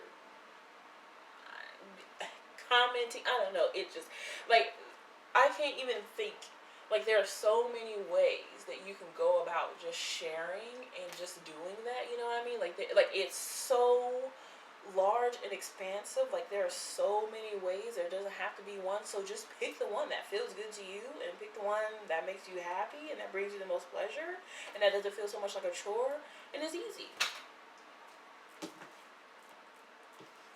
Boom. And they're upright. And the energy flows, and that's the frequency. You know what I mean? Like, it's like, choose the one that brings you the most happiness. Choose the one, you know, the way that you feel most connected to and most passionate about. Like, you know what I mean? Like, and that's your victory right there, and that's the, you know, the star right under that. So it's like that's the thing, you know, like pour into, or like, you know, like enjoy, you know, the frequency that you're holding, but let other people enjoy it too. You know what I mean? And the only way to allow other people to enjoy it is to embody it, is to own it, and then allow people to consume it, allow people to experience it, allow the spirit or the light without you actually experience the light from within you. You know what I mean? Um, that's the frequency. Like that is that. Like that's that. Like that's it. That's, I don't know what else to say. Like like that's the frequency. Like that is what you got. Like sharing is so important. It's the sharing aspect of this that's making this hard for you. Pull the sun in reverse. It's the sharing. It's like whatever you have to do, even if it is a humble beginning, even if it's just, hey, I gotta start somewhere, even if it doesn't, even if everything isn't perfectly, you know, like, the sun is still gonna shine, the radiance is still gonna get through, the light will still be available, and eventually the things that you have in your garden will get the light that they need in order to grow properly. Because right now they're just surviving. Like, it's thriving, it's fine, like it'll make it, but it's the giving part, it's the releasing part that is a part of your destiny, and that's a part of your greater epiphany, that is a part of your greater journey and resonance. And I keep looking over just because this I have a tarot deck over there, and it's called the Ark, and it's animal based, and the jaguar on it just keeps staring at me, and she's just like cheering me on, and she's like really filling me up with energy, and like really kind of like holding me upright. So I just keep looking over to her to just make sure, like, you know, like she got me. You know, like it's weird, but like low key, like that's how I feel about it. And that's how I'm gonna feel about it. So that's fine. But yeah, what was I saying? This is trying to shine on all of this. And in order for you to get out of that, you have to let the moon just go ahead and, you know, like lift that veil. And this is bottom deck. That's been bottom deck. I have not shuffled it. I pulled the sun from here, and the moon was bottom deck. That's something crazy. You know what I mean? Like, yeah, you can be in the depths and in the illusion and in the darkness for so long, but eventually the sun is still going to come out and shine. Like, there's still going to be brightness. And I feel like the importance of the importance is in what you do with it, and the importance is what you have done and what you do. But they're really stressing that your frequency is like magnificent. It is palpable. It is cheery. They're saying it's everything that it needs to be right now. And you already have had glimpses of what your future can be and what you're creating for the future. It's like you create your future, but you get lustful there, and you get trapped there because you're like, why isn't this happening now? And it's important for you to understand, and this same message came up in group 1 and 2. It's important for you to understand that you're already holding the frequency, like your success is guaranteed. Like, there's like, you have the world here, you have the sun, you have the moon here, so your success is guaranteed. You don't have to worry so much about that. That, even though to a human mind, you're just like, no, but what about this? What about that? When you have a destiny, nothing is going to stop that greatness. You know what I mean? Like, Nothing's going to stop your destiny, whatever that is, however that looks.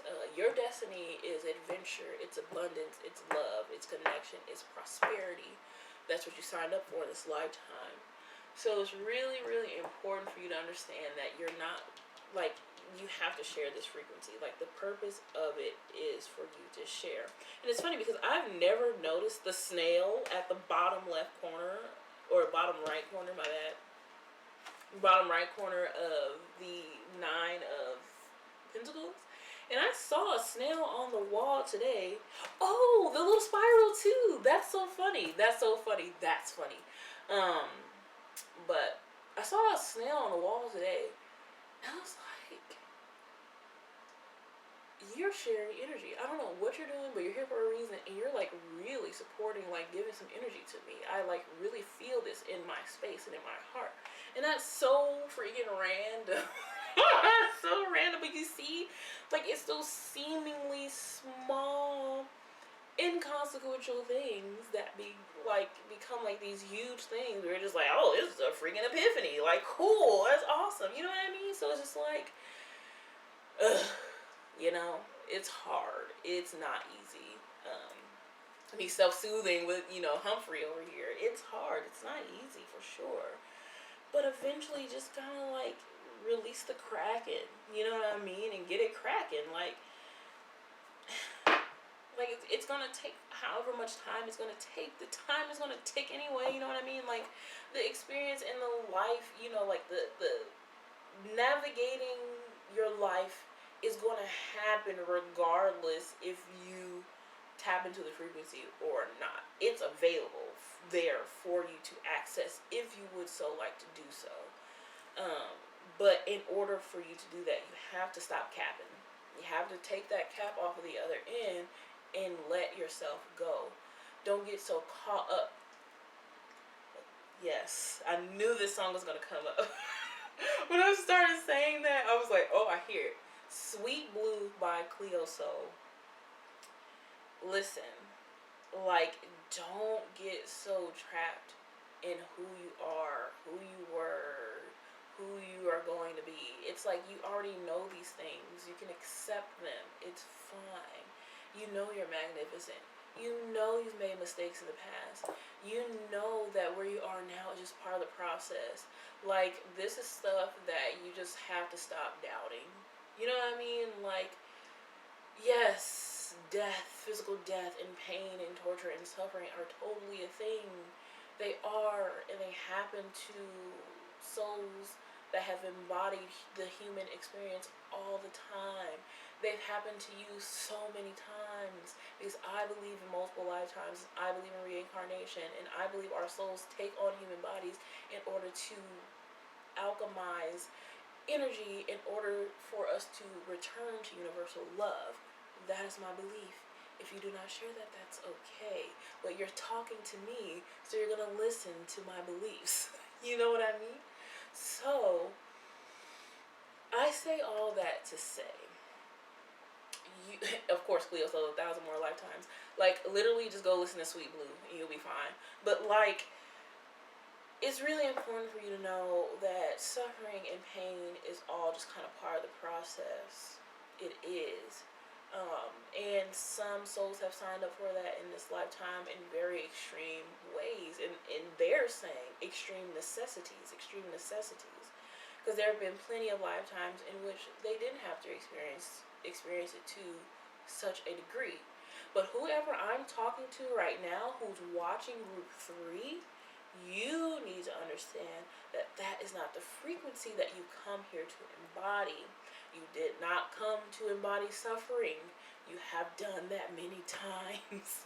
You have literally been planted here by a higher being in order to grow and expand upon higher consciousness and upon unconditional love and upon universal love, upon the beingness of self, of soul in body, of soul inside of body, of knowing that is your core, that is your root.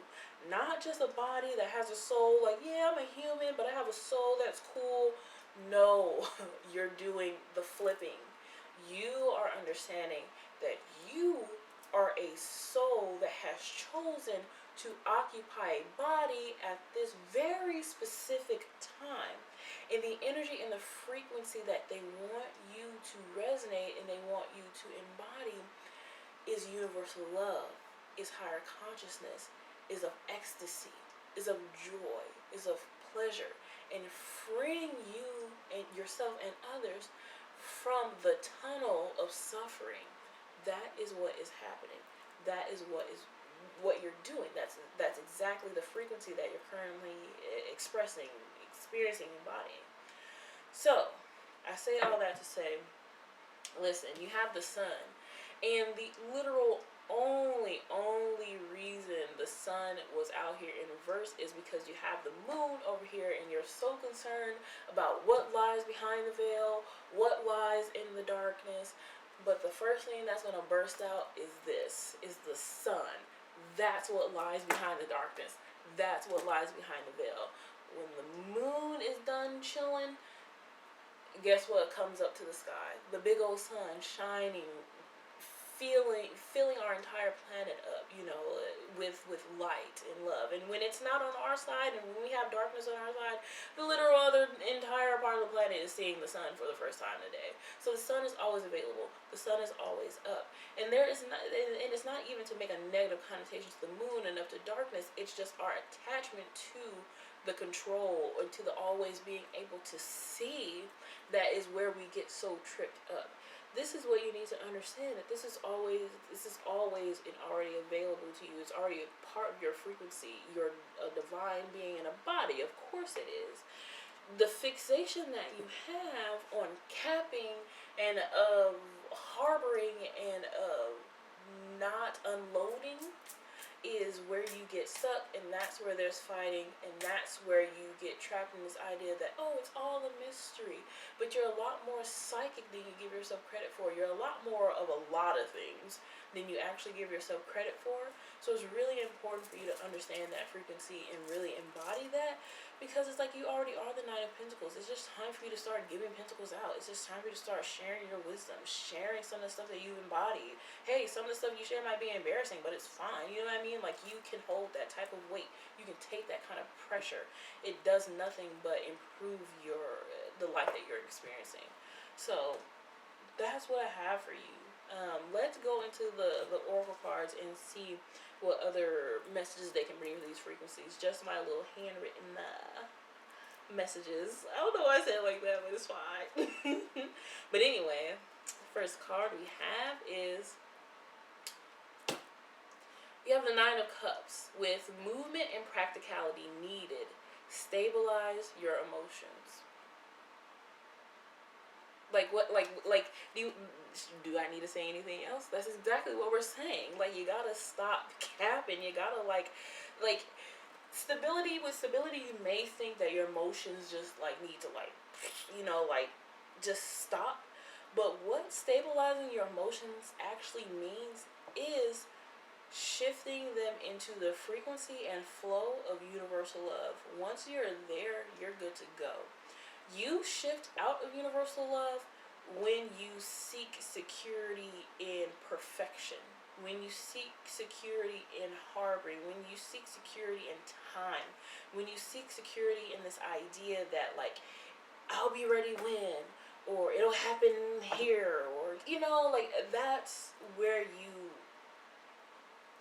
your mind has an idea of, like, okay, like, this is what I'm supposed to be experiencing because it's linear and I'm in a human body. But it's like, actually, like, you have something else that is available to you, that's speaking to you, and you can hear it. You're just trying to ignore it. So because you're not used to the frequency of self-love, when you tap into the frequency of self-love, which is how you shift into universal love, that's when you will, they're saying, radiating, divinely radiating. Self-love is going to get you there, and that means self-love under all conditions, and that means unconditional love, and that means no matter how you look, no matter how you talk, no matter how short, how tall, how skinny, how this, how much money, how much that, none of that actually matters or even can equate to the power and the beauty and the light that is within you. Like, none of that can equate. None of that. Like, you can literally be covered in mud and literally still admitting the frequency of divinity. So it's really important for you, in particular, group 3, to understand that. And I understand, like, the tendency that you have to kind of to fall into that holding back.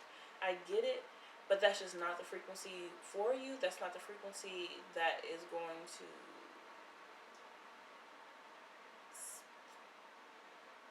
That's not. They're saying that's not the frequency that you're supposed to be spending. Like, that's not where you should be investing your time and your energy, basically, is what you're saying. Like, the suffering and the pain of the world is not where you will find your most advantageous protocol. I don't know why they're saying it like that.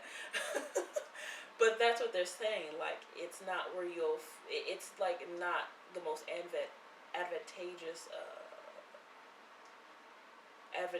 prosperity. Like, that's not your road to prosperity.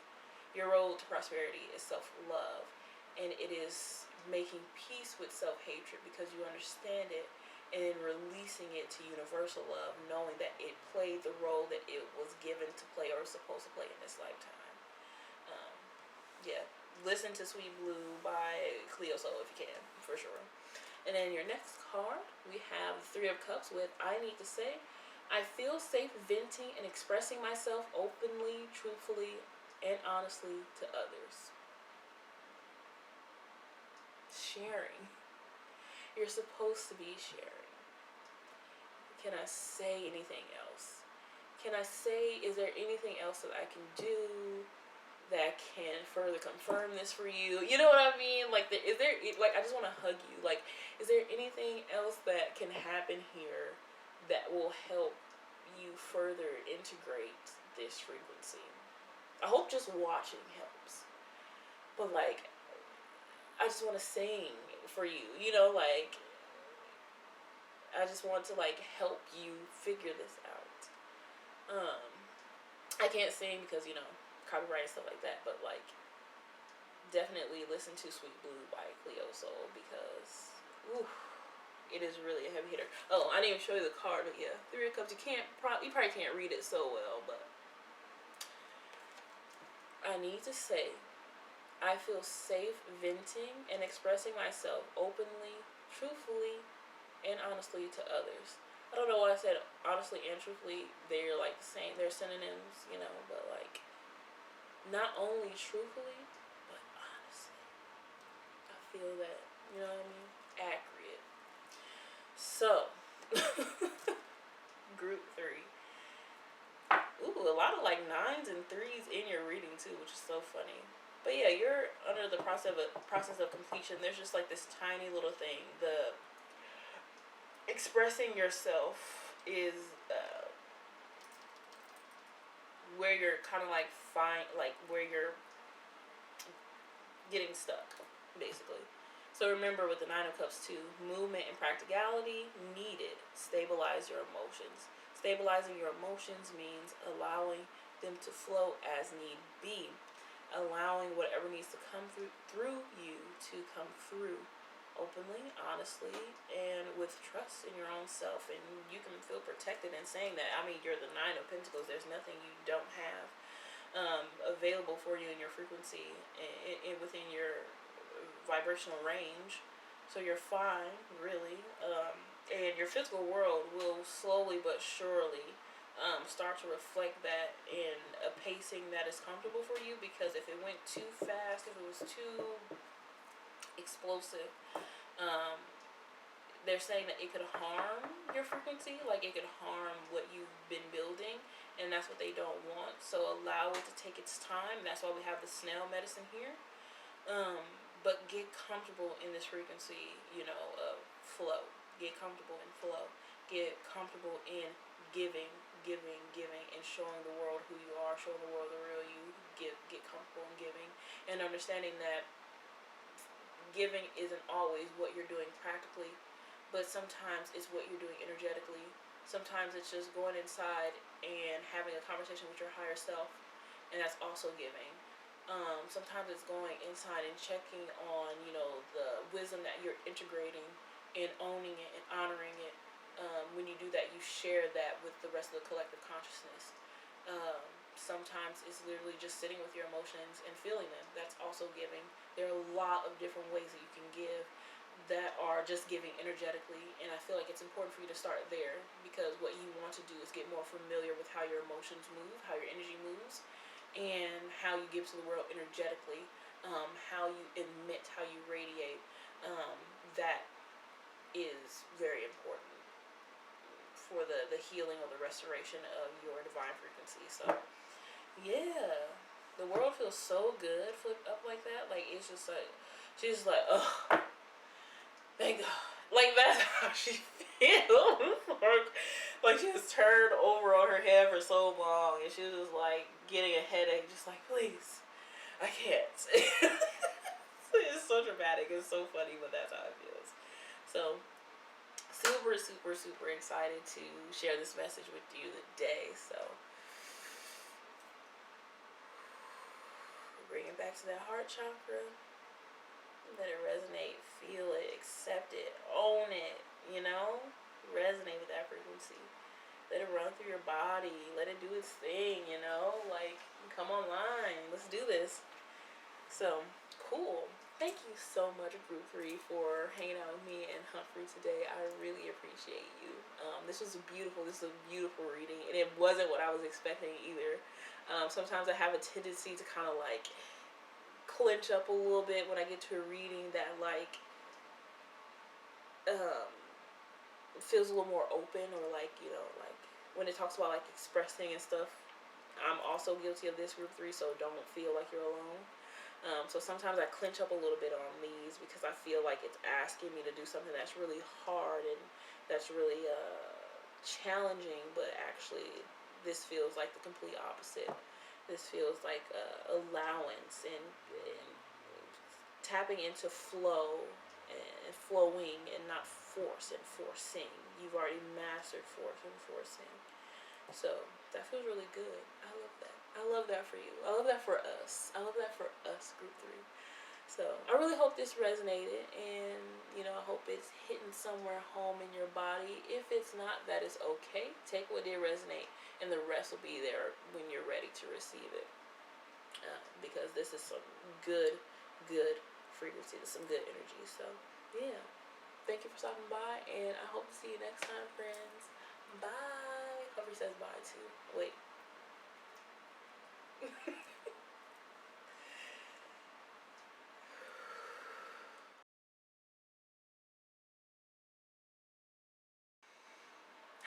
Hello, Group 4. Hello. This is so exciting. You get to see my face today during a reading, which is fire.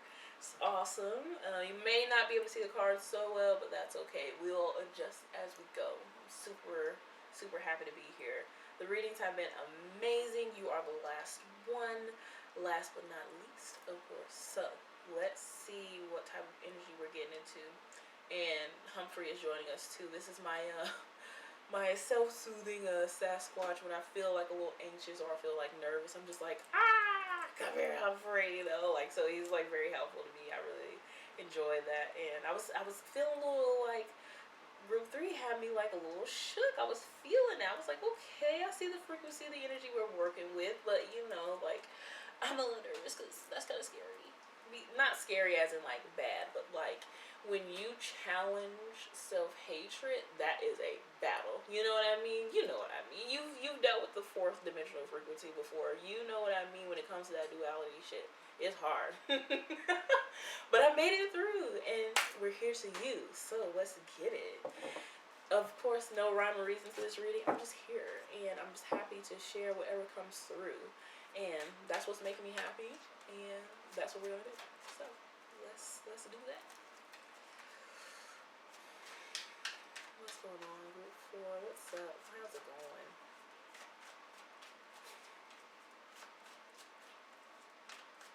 Oh, so if you can feel it in your heart somewhere, tap into the frequency of universal love. Tap into it. Tap into it. Tap into the fact that you're divinely guided. Tap into the fact that you are riding the perfect energy. Tap into the fact that everything that you've experienced, the joy and the suffering of it all, has been integral to your formula. Tap into that. Of course. Ooh. Yep. Yep. Yep. Yes. So, bottom deck we have the Four of Pentacles. This is going to be a little similar to Group 3. So, if you do feel the need to watch Group 3, please do. I feel like these messages will be divinely, like they're counterparts, like they're intertwined. I didn't even show you a crystal. Hi, Group 4, for everyone who chose the green cow sign. This will be your reading. So, yeah, I feel like, of course you get a 4. To manifest your reality. Of course you get that 4 of Pentacles. You also have the 5 of Swords, which is the second time this card has come out. And the third time it's being mentioned. The Magician, of course. Yee. And this little guy. The 2 of Pentacles. They're all talking at once and they're talking over each other. So let me take a moment to breathe and reach the highest peak that I can reach. Yep, there you are, Magician. And let's see what's happening here.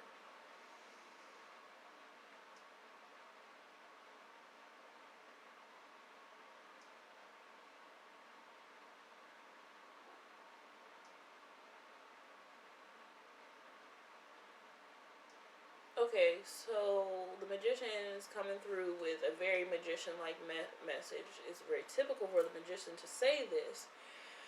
You are the divine creator of your reality.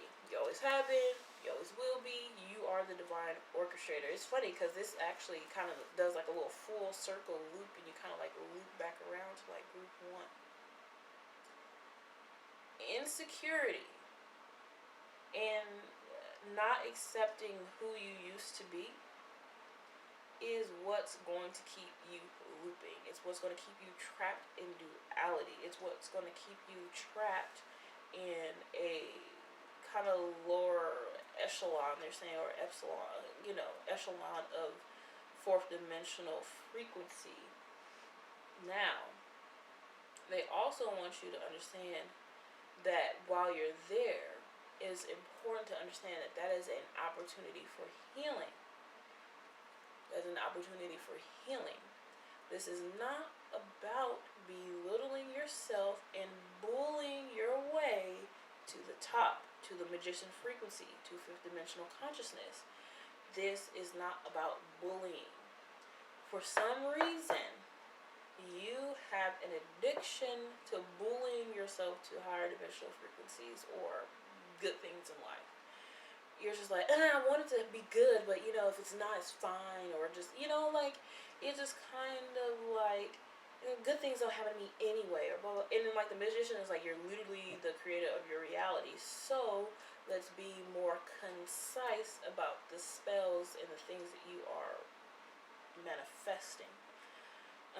This is a difficult task. And the Magician is like, it's coming through with this almost like Saint Germain deep voice. Like it's coming through like a really like, if it's not Saint Germain, it's like Archangel Metatron or someone, but they hold a super magician energy. Like I just feel like I could just freaking summon fire from my hands right now, how powerful they are while they're visiting me.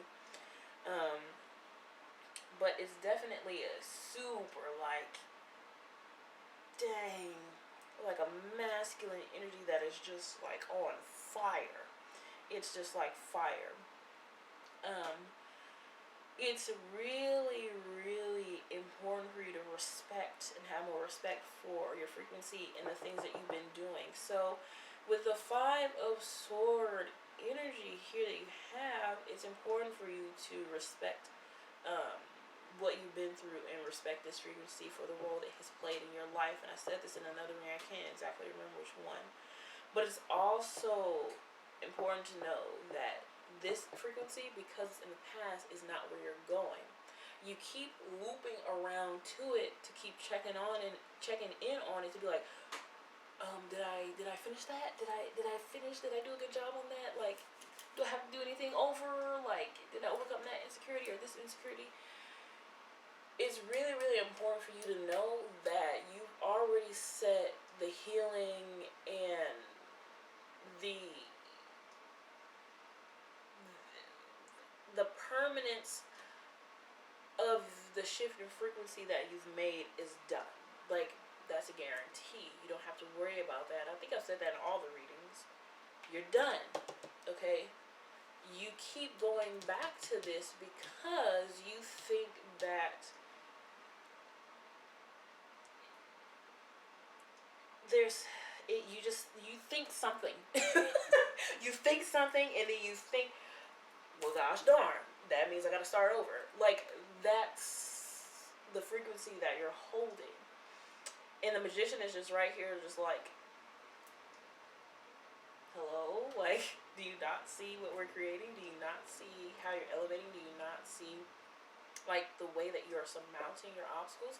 Do you not see the shift in energy, the frequency, the everything? Do you not see it all? Like, can you not see it? Or, you know, like, do you really need to go through this again? Like, I just feel like your guys are like, do you really need to go through this again? Or are you just doing that out of, like, are you just really comfortable with that frequency and you just want to go back into it? Because if so, if that's what you want to do, that's great and that's fine, and they will support you in that, if that's truly, truly, truly, truly what you want to do.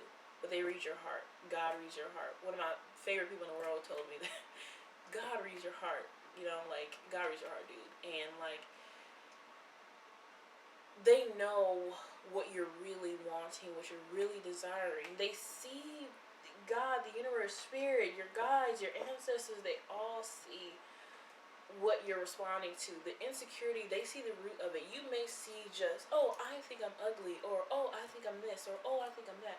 But they see that the root of that is an experience or a frequency that you picked up on in life that drove you to believe that that is what you're supposed to be creating. I was told that I am this, therefore I must create this. That's what they're alerting you to. It's like a red flag, like a siren. Like, they're alerting you to the fact that this is the power that you hold to change this is astronomical. And the important thing you need to understand with the Two of Pentacles here is that you've already done that. Like, you've actually shifted it. You've actually already changed it. You're actually already rooted into your new frequency, and everything is going according to plan. Everything is divinely orchestrated. Everything is fine. It's just this tightness that you have around your beingness, around your body, around who you are, around what you have to offer the world. You have this tight grip around your worth, and you're just holding it for dear life. Like, please don't take this from me. You're just like, it's the last thing I have. I can't let it go. Like, this is my last shred of dignity. Like, if I let this go, if you take this from me, I can't do anything. You know what I mean? And it's just like, they're just like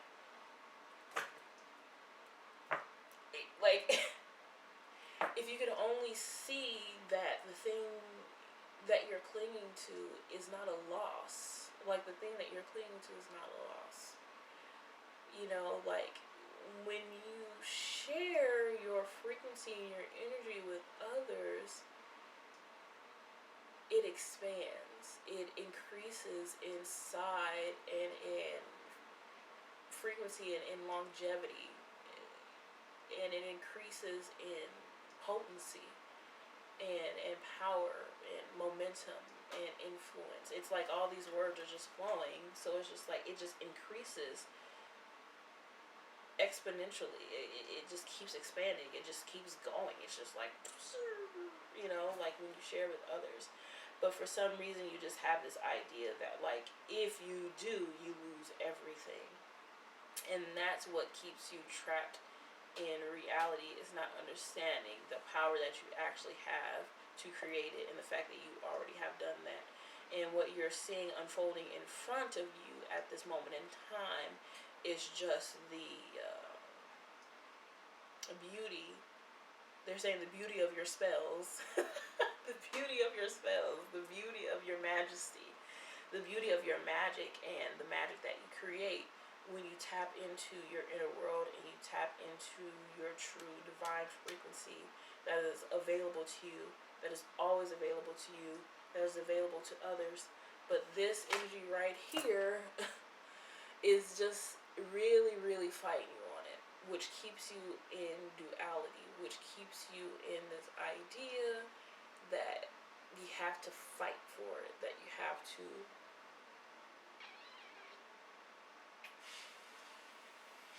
why are they saying that? That you have to subjugate your frequency. Those are their words. That you have to subjugate. I don't know why they're saying it like that, but this energy here, that is and what they want you to understand too is like,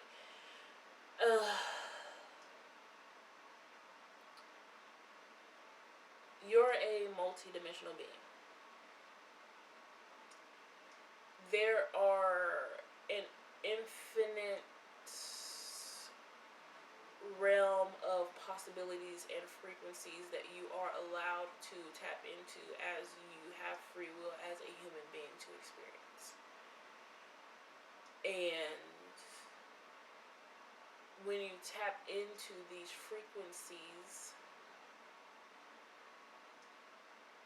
you begin to create them in style. And each moment that you step into and trust your conscious awareness, you create higher frequencies in style. Don't know why they're saying style. I don't know why they're saying that. You are aligned with support and prosperity and everything that you need. And it's important for you to realize that that is your true divine frequency, and that everything else is an illusion of that, or an extension of that is sometimes or oftentimes worthy and even unworthy of experiencing. You have access to this fifth dimensional energy, but you also have access to frequencies of no matter. That's what they're saying. Those are their words. You have access to frequency of no matter.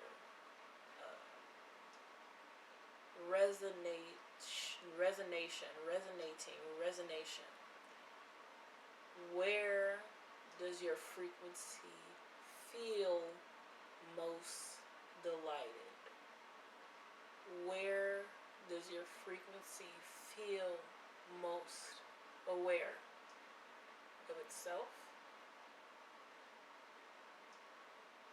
and of its beings and of its when it said beings, I was like, what do you mean by beings? And it just showed me a whole bunch of atoms. So like the atoms and the cells that come together to create you and the conscious awareness around you.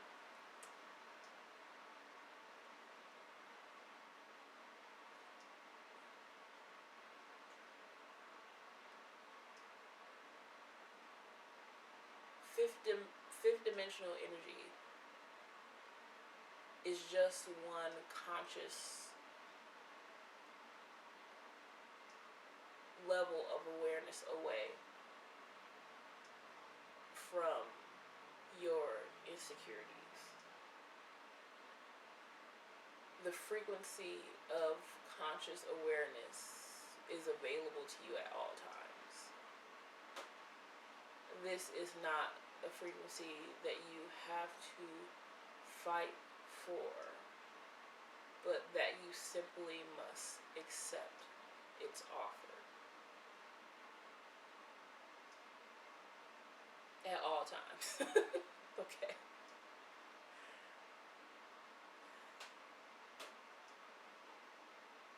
Accept the fifth dimensional frequency offer at all times. Remember that you are cycling and you will always return back to it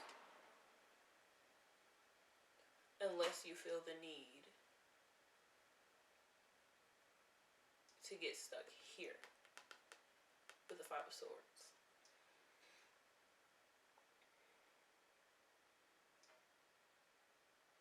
Now they're just echoing. The fifth dimensional frequency is available to you at all times. I'm like shaking.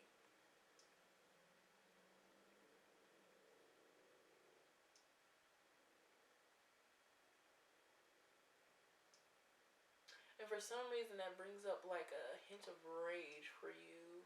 And for me too, like I feel some rage, but not like rage like angry, but just like a fire.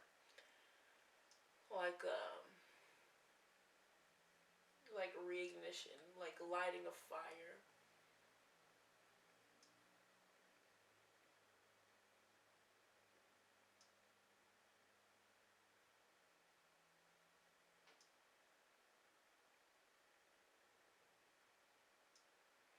So the magician is also saying that the fifth dimensional consciousness is yours to keep, is yours to hold, is yours to create with. And they want all of us to understand that even through our insecurities, even through our mistakes, and even through our failures, it's always there, it's always available, it's never not available. And whoa. Okay. They're saying what we're attesting to is that we will only always, they're saying only and always at the same time, respond to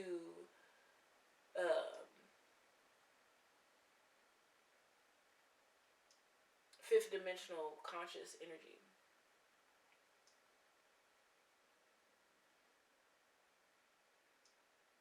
They're saying like we are divinely interfering at all times. Not because you don't have free will, but because it's your destiny.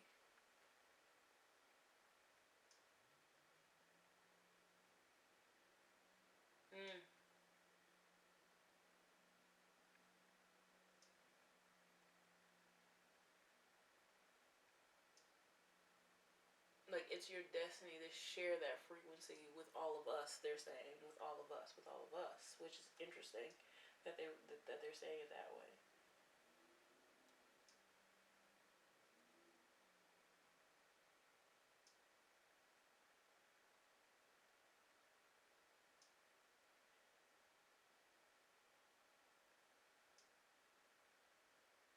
Oh, they're like clapping and applauding now for like wading through like this type of energy because it's not easy. They're saying like they understand like how hard it is, especially when you get back to it. You're like, okay, we gotta do this again, but you're getting to a point to where you no longer have to do it, and now you're kind of just like clenching to that frequency because it's the only thing that you know, because it's because of the it's familiar, because my tongue ring does not allow me to say words like that. But yeah, dang, this is a high frequency. Like this is like some good stuff. Like I just feel so like looking at the Four of Pentacles for some reason, it's just like the buildings in the background. It just feels like monuments erecting, or just like this monumental energy, like buildings and things coming alive, being resurrected or erecting, like things coming alive or online.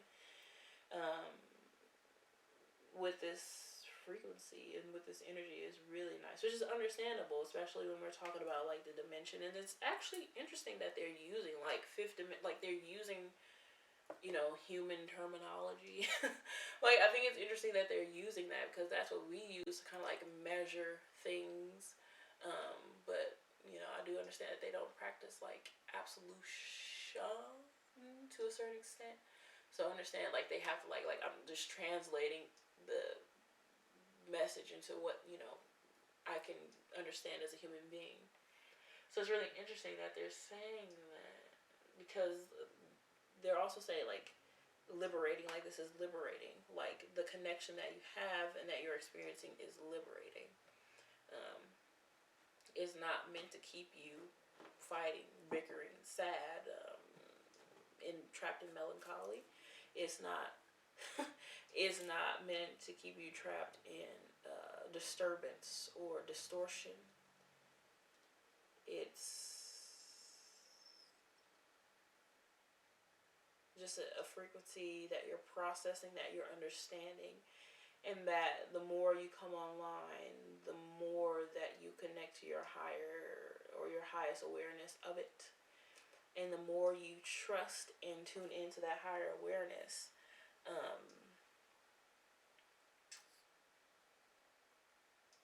the more you can harness your great power, or the power of the great. I don't know why they're saying that, but great power, the power of the great.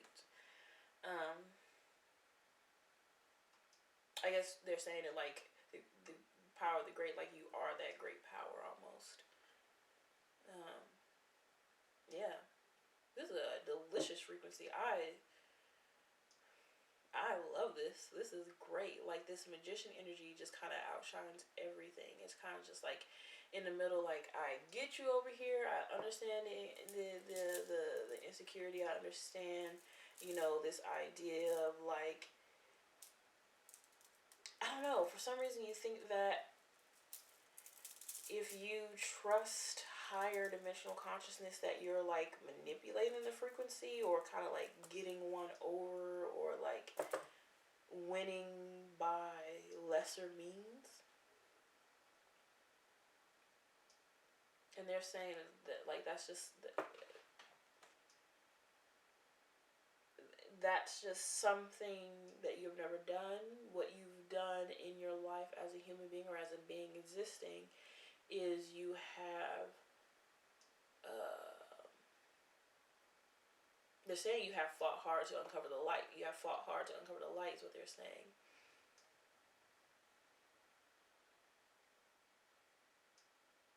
And sometimes there were just kind of some square aspects. Sometimes in, you know, in this lifetime and others, where it just meant challenging other human beings, and other human beings challenging you, other things, situations, people, places, things, animals, you know, and like kind of like challenging you and challenging just some square aspects, just like we have in astrology.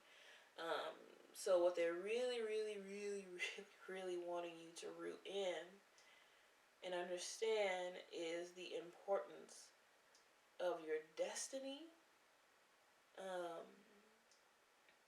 and every breath you take and every move you make is a part of that. And you are by choice responding to higher guidance at all times. You're never not responding to higher guidance, even at times where you think you aren't, or at times where you think you're procrastinating, or times where you think you're not doing a good enough job. You're still replying to higher frequency energy. It's so funny when I say replying to, I just saw like somebody sent a text message with just like an infinite number of hearts, and like really huge hearts and heart bubbles. Like, you're still replying to that higher frequency energy, and you're still replying to your own self-liberation, whether you know it or not. So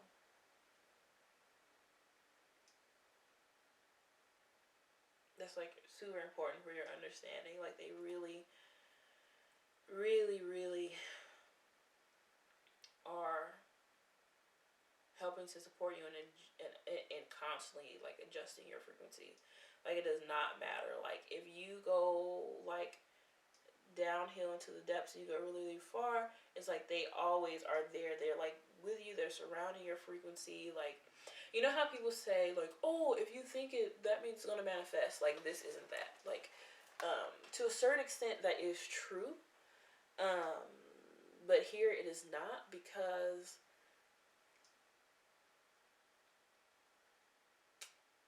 the purpose of your deep dives are for self-discovery. They're your deep dives into self and into the depths of self, into maybe even the harsh, kind of like barren lands of self where you don't, where you stuff that you don't want to deal with.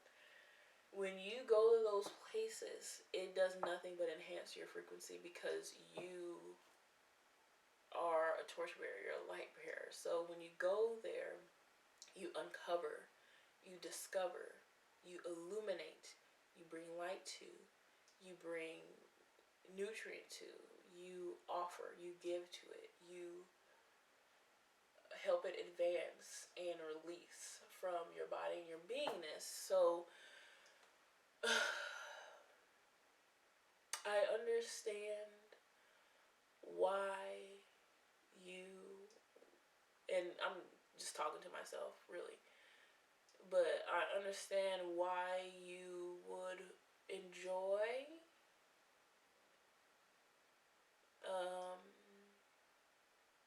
experiencing suffering and pain and lower frequency energy, because it's familiar and it's satisfying, and you know that you can get the energy from it that you need in order to advance.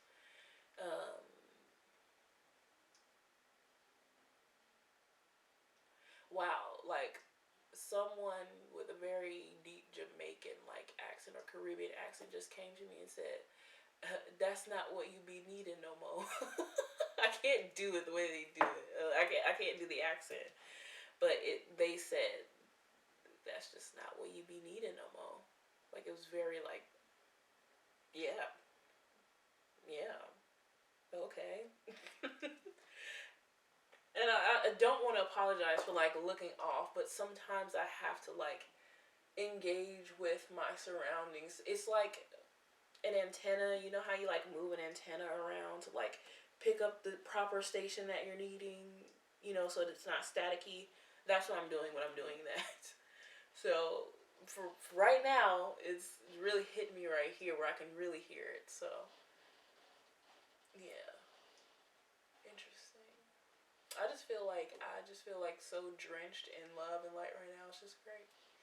I'm not even like I don't even like using the words love and light, but it's just like that. There's no other way to describe it. It just feels like an unpredictable like mass of awakening. It's just like so pleasant. There's just so much available. It just feels so good. It's just like, I don't have to worry about anything. It's fine. Like I don't want that responsibility. Like, they're like higher beings that are like helping me, that are supporting me. Like, I go in every day, into life, and I give it 100% though. And whatever that looks like, because sometimes 100% looks like, bro, I'm going to stay home and I'm going to sleep. You know what I mean? Like, so that my body can recover from the, emotional and the energetic clearing that I'm doing. And, the way that I'm helping to advance my own consciousness. And this is where you are, and this is where you need to be, and this is where you need to reach your landing. They're saying a state of permanence, but I know what they mean by that is like a landing. Like, this is where you must climb up and put your feet on the ground and close the hatch. Because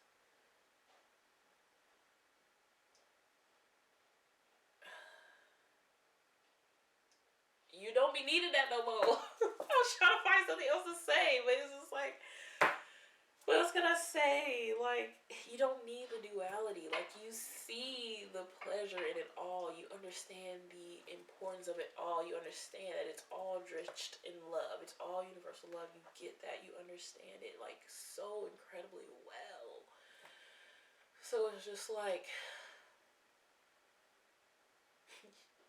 you're so great. You're amazing. It's just like, it's time for you to believe that and, like, allow the world to smile back at you and reflect that back to you and, like, really be open to it and really be happy about enjoying it in the way that it flows into your life in all these beautiful ways. Like, honestly, like, I'm like, what else can I say? Like, it's good. It's awesome. You know what I mean? Like,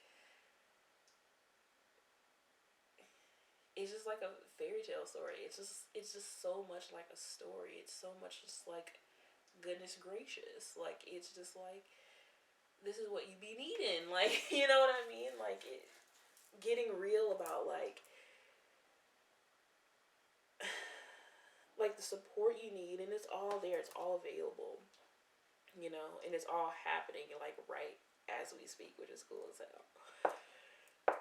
It's cool to feel this. Like, I feel this frequency for myself, but, like, feeling it for someone else more so than me, like, fills me up with a lot more joy. You know, which could be part of, you know, the wall that I personally bump into, but it's such a good frequency to, like, share and feel and hold in my body. It feels amazing. It feels natural. It feels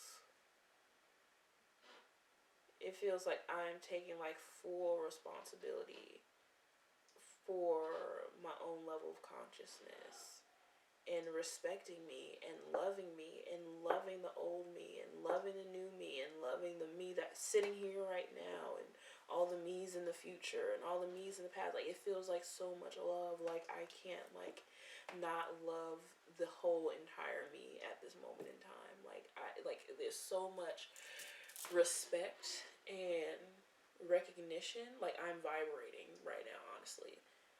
Like, it just feels like, so, like, I want to cry. Like, so much respect and so much love, you know. And that's beautiful. That's a beautiful place to be, you know. It really is. Oh, I can't even see the time. The time is, I guess it's irrelevant, but because you're receiving what you need, and so am I. So, this is some good energy, man. Like, this is good. This is amazing. It's what you be needing. Yeah, you are the creator of your reality, and you will gain more footing with that once you get through this final hunt or this final hump. And I feel like they said hunt because there's still something or a part of you that you're seeking that's seeking you at the same time. And there's just something, you know, that you...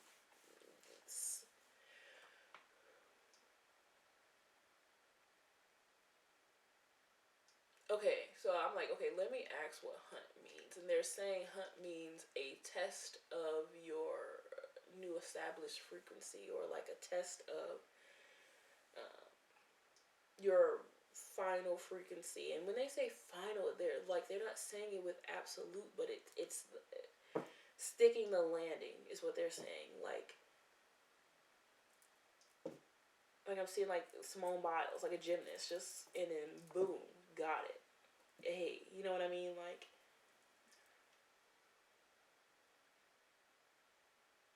and I'm also hearing the final countdown. And they don't want that to mess up your frequency and be like, oh, it's about time. You did all this wrong. Like, that's this. That thinking is this. That is the constant, like, juggling of duality. That is this. You know what I mean? Like, oh, no, it's bad. It's bad. It's good. It's good. It's bad. It's bad. It's good. It's good. It's a relinquishment of what you think the frequency needs to be and allowing it to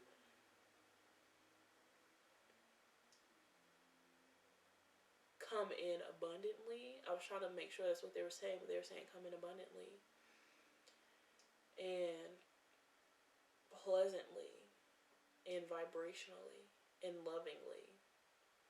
Here they go again with ecstasy, the word ecstasy.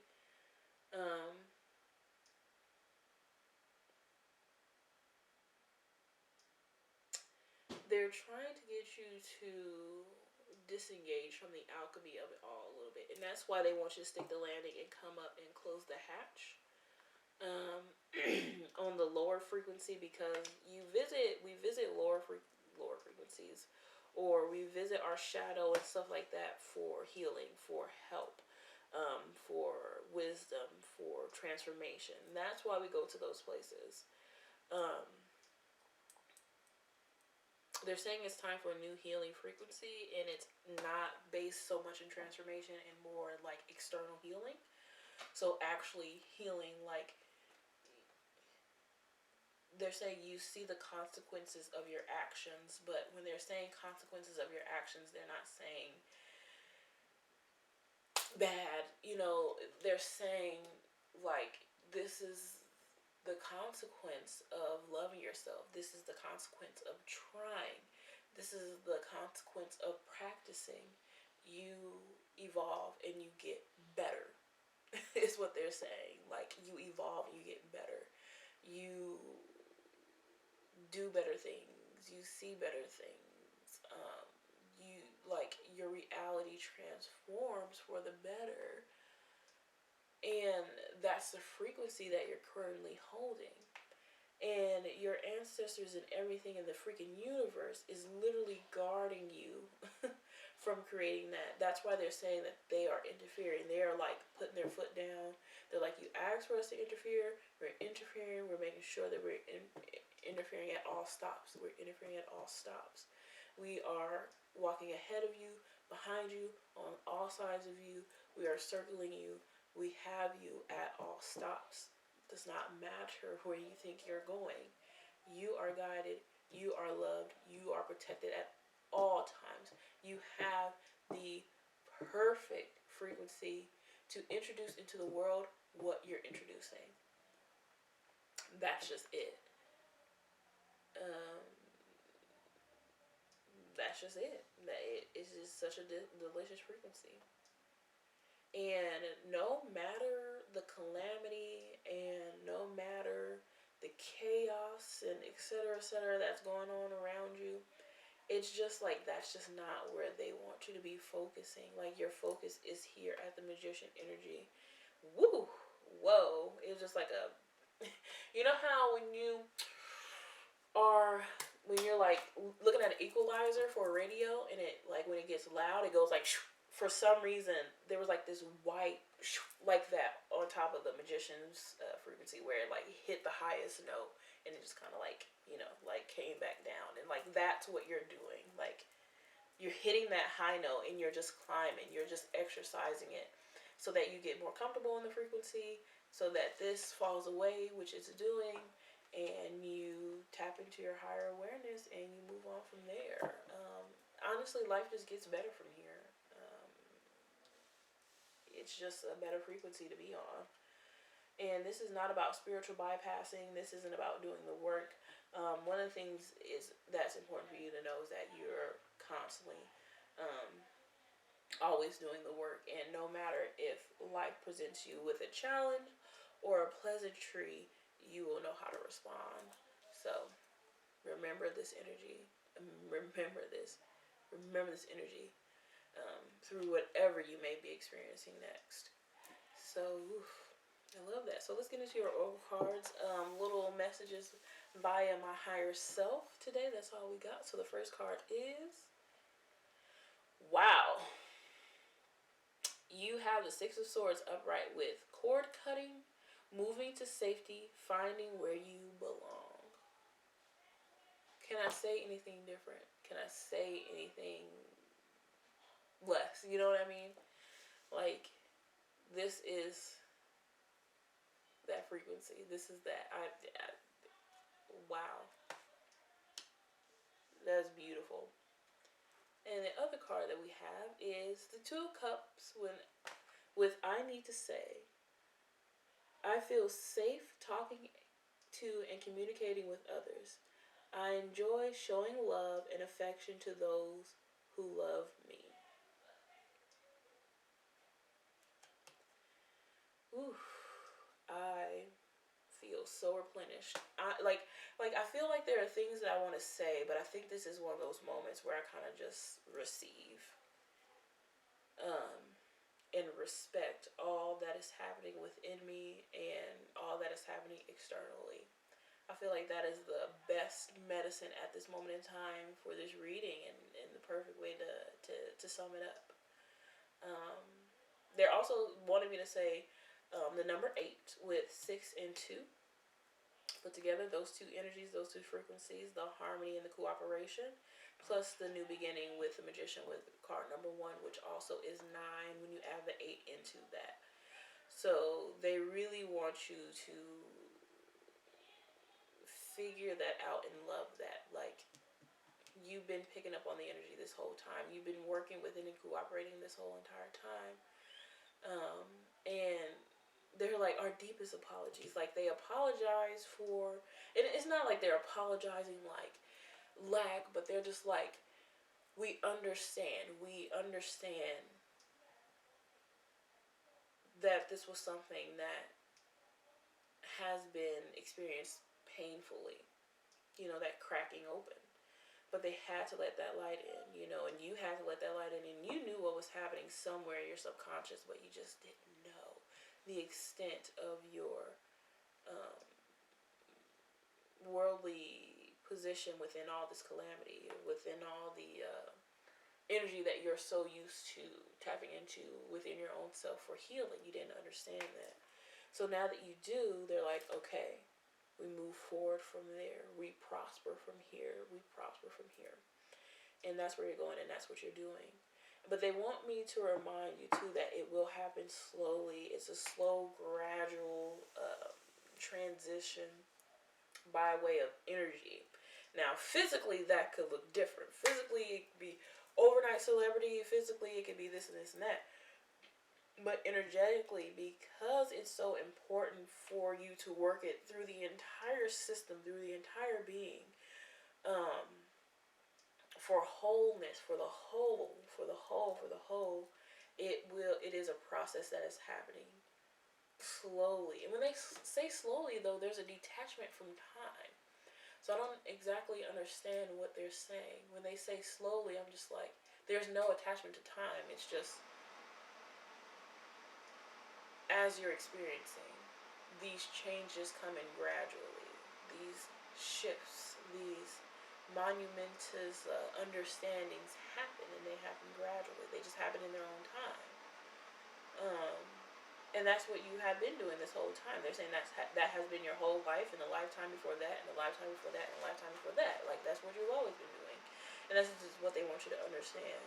So they're saying respect your pacing, respect your timing, and respect exactly where you are, because you're a torchbearer, you're a light bearer.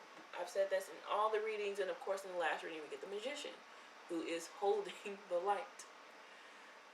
Literally. So this is just what you need to embody and understand at this time. Allow this to happen gradually. What you're doing is monumentous, and it's tedious. You're cleaning up a lot of the physical reality, and you're integrating it through your entire system. So it's not just going through your heart, but your mind is also aligning. Your body, your energy, your chakras, like everything is aligning in order for you to exist in the world in the way that you do, in the way that you should, the way that you were designed to your destiny. So that's what they really want you to really get from this, is that this is an entire update in everything about the system. This is not just about your body and what you want in life, and having a good time and cool, my life is perfect now, great. But it's not only are you flowing into the pleasantries in life, and like the floating into the wholeness and out of the strict duality of it. But by you doing that and undergoing these processes within the body, you're proving that it's possible and that it can be done by anybody. And that's the reflection of you that they feel like, and they understand that you want to, show up in the world as. That's the reflection, that's the aspect of you that you can show the entire world, that you can expose to the entire world, that you can expose to yourself and others. And that's the frequency. That's the challenge of it all, but also that's the beauty of it all. You know what I mean? So,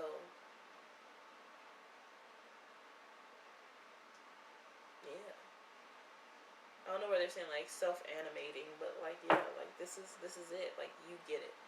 You get it. You get it. You get it. You understand.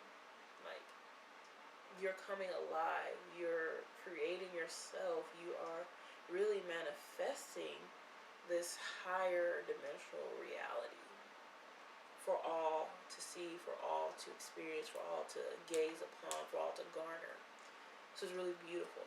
And you're not doing this alone. There are definitely people that are also in line with this frequency that they want to bring you into contact with, that you're already energetically in contact with, actually.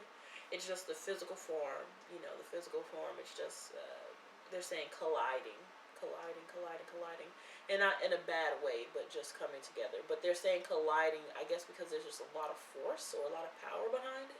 And a lot of, like, symmetry, they're saying, symmetry. So I think that's why it's taking its time. It's such a long time. But also, it's just, like, I don't know, I just see these, like, two, like, mirrors or, like, glass pieces moving and that are kind of, like, shifting and, like, kind of, like, getting closer to each other and, like, reflecting. And, like, now, it's like we got to get to this reflection to where we can exist within harmony. Does that make sense? It makes sense. I hope it makes sense. I hope it makes sense. I do. Oh my god. Ugh. I hope it makes sense. But that's how I see it, like, that's how it's coming through. So that's what I got for you. That's awesome, group 4. Like, this was such a good reading. It was so healing for me. Like, incredibly healing. Trust the process. Trust your timing. You're fine. Like, you're exactly where you need to be, and I can't stress that enough. All the processes that you're undergoing are preparing you for your destiny, and you're pretty ready. So it's all unfolding exponentially. I don't know why they're saying exponentially, but exponentially. And yeah, that's cool. I feel so satisfied with this reading. That was great.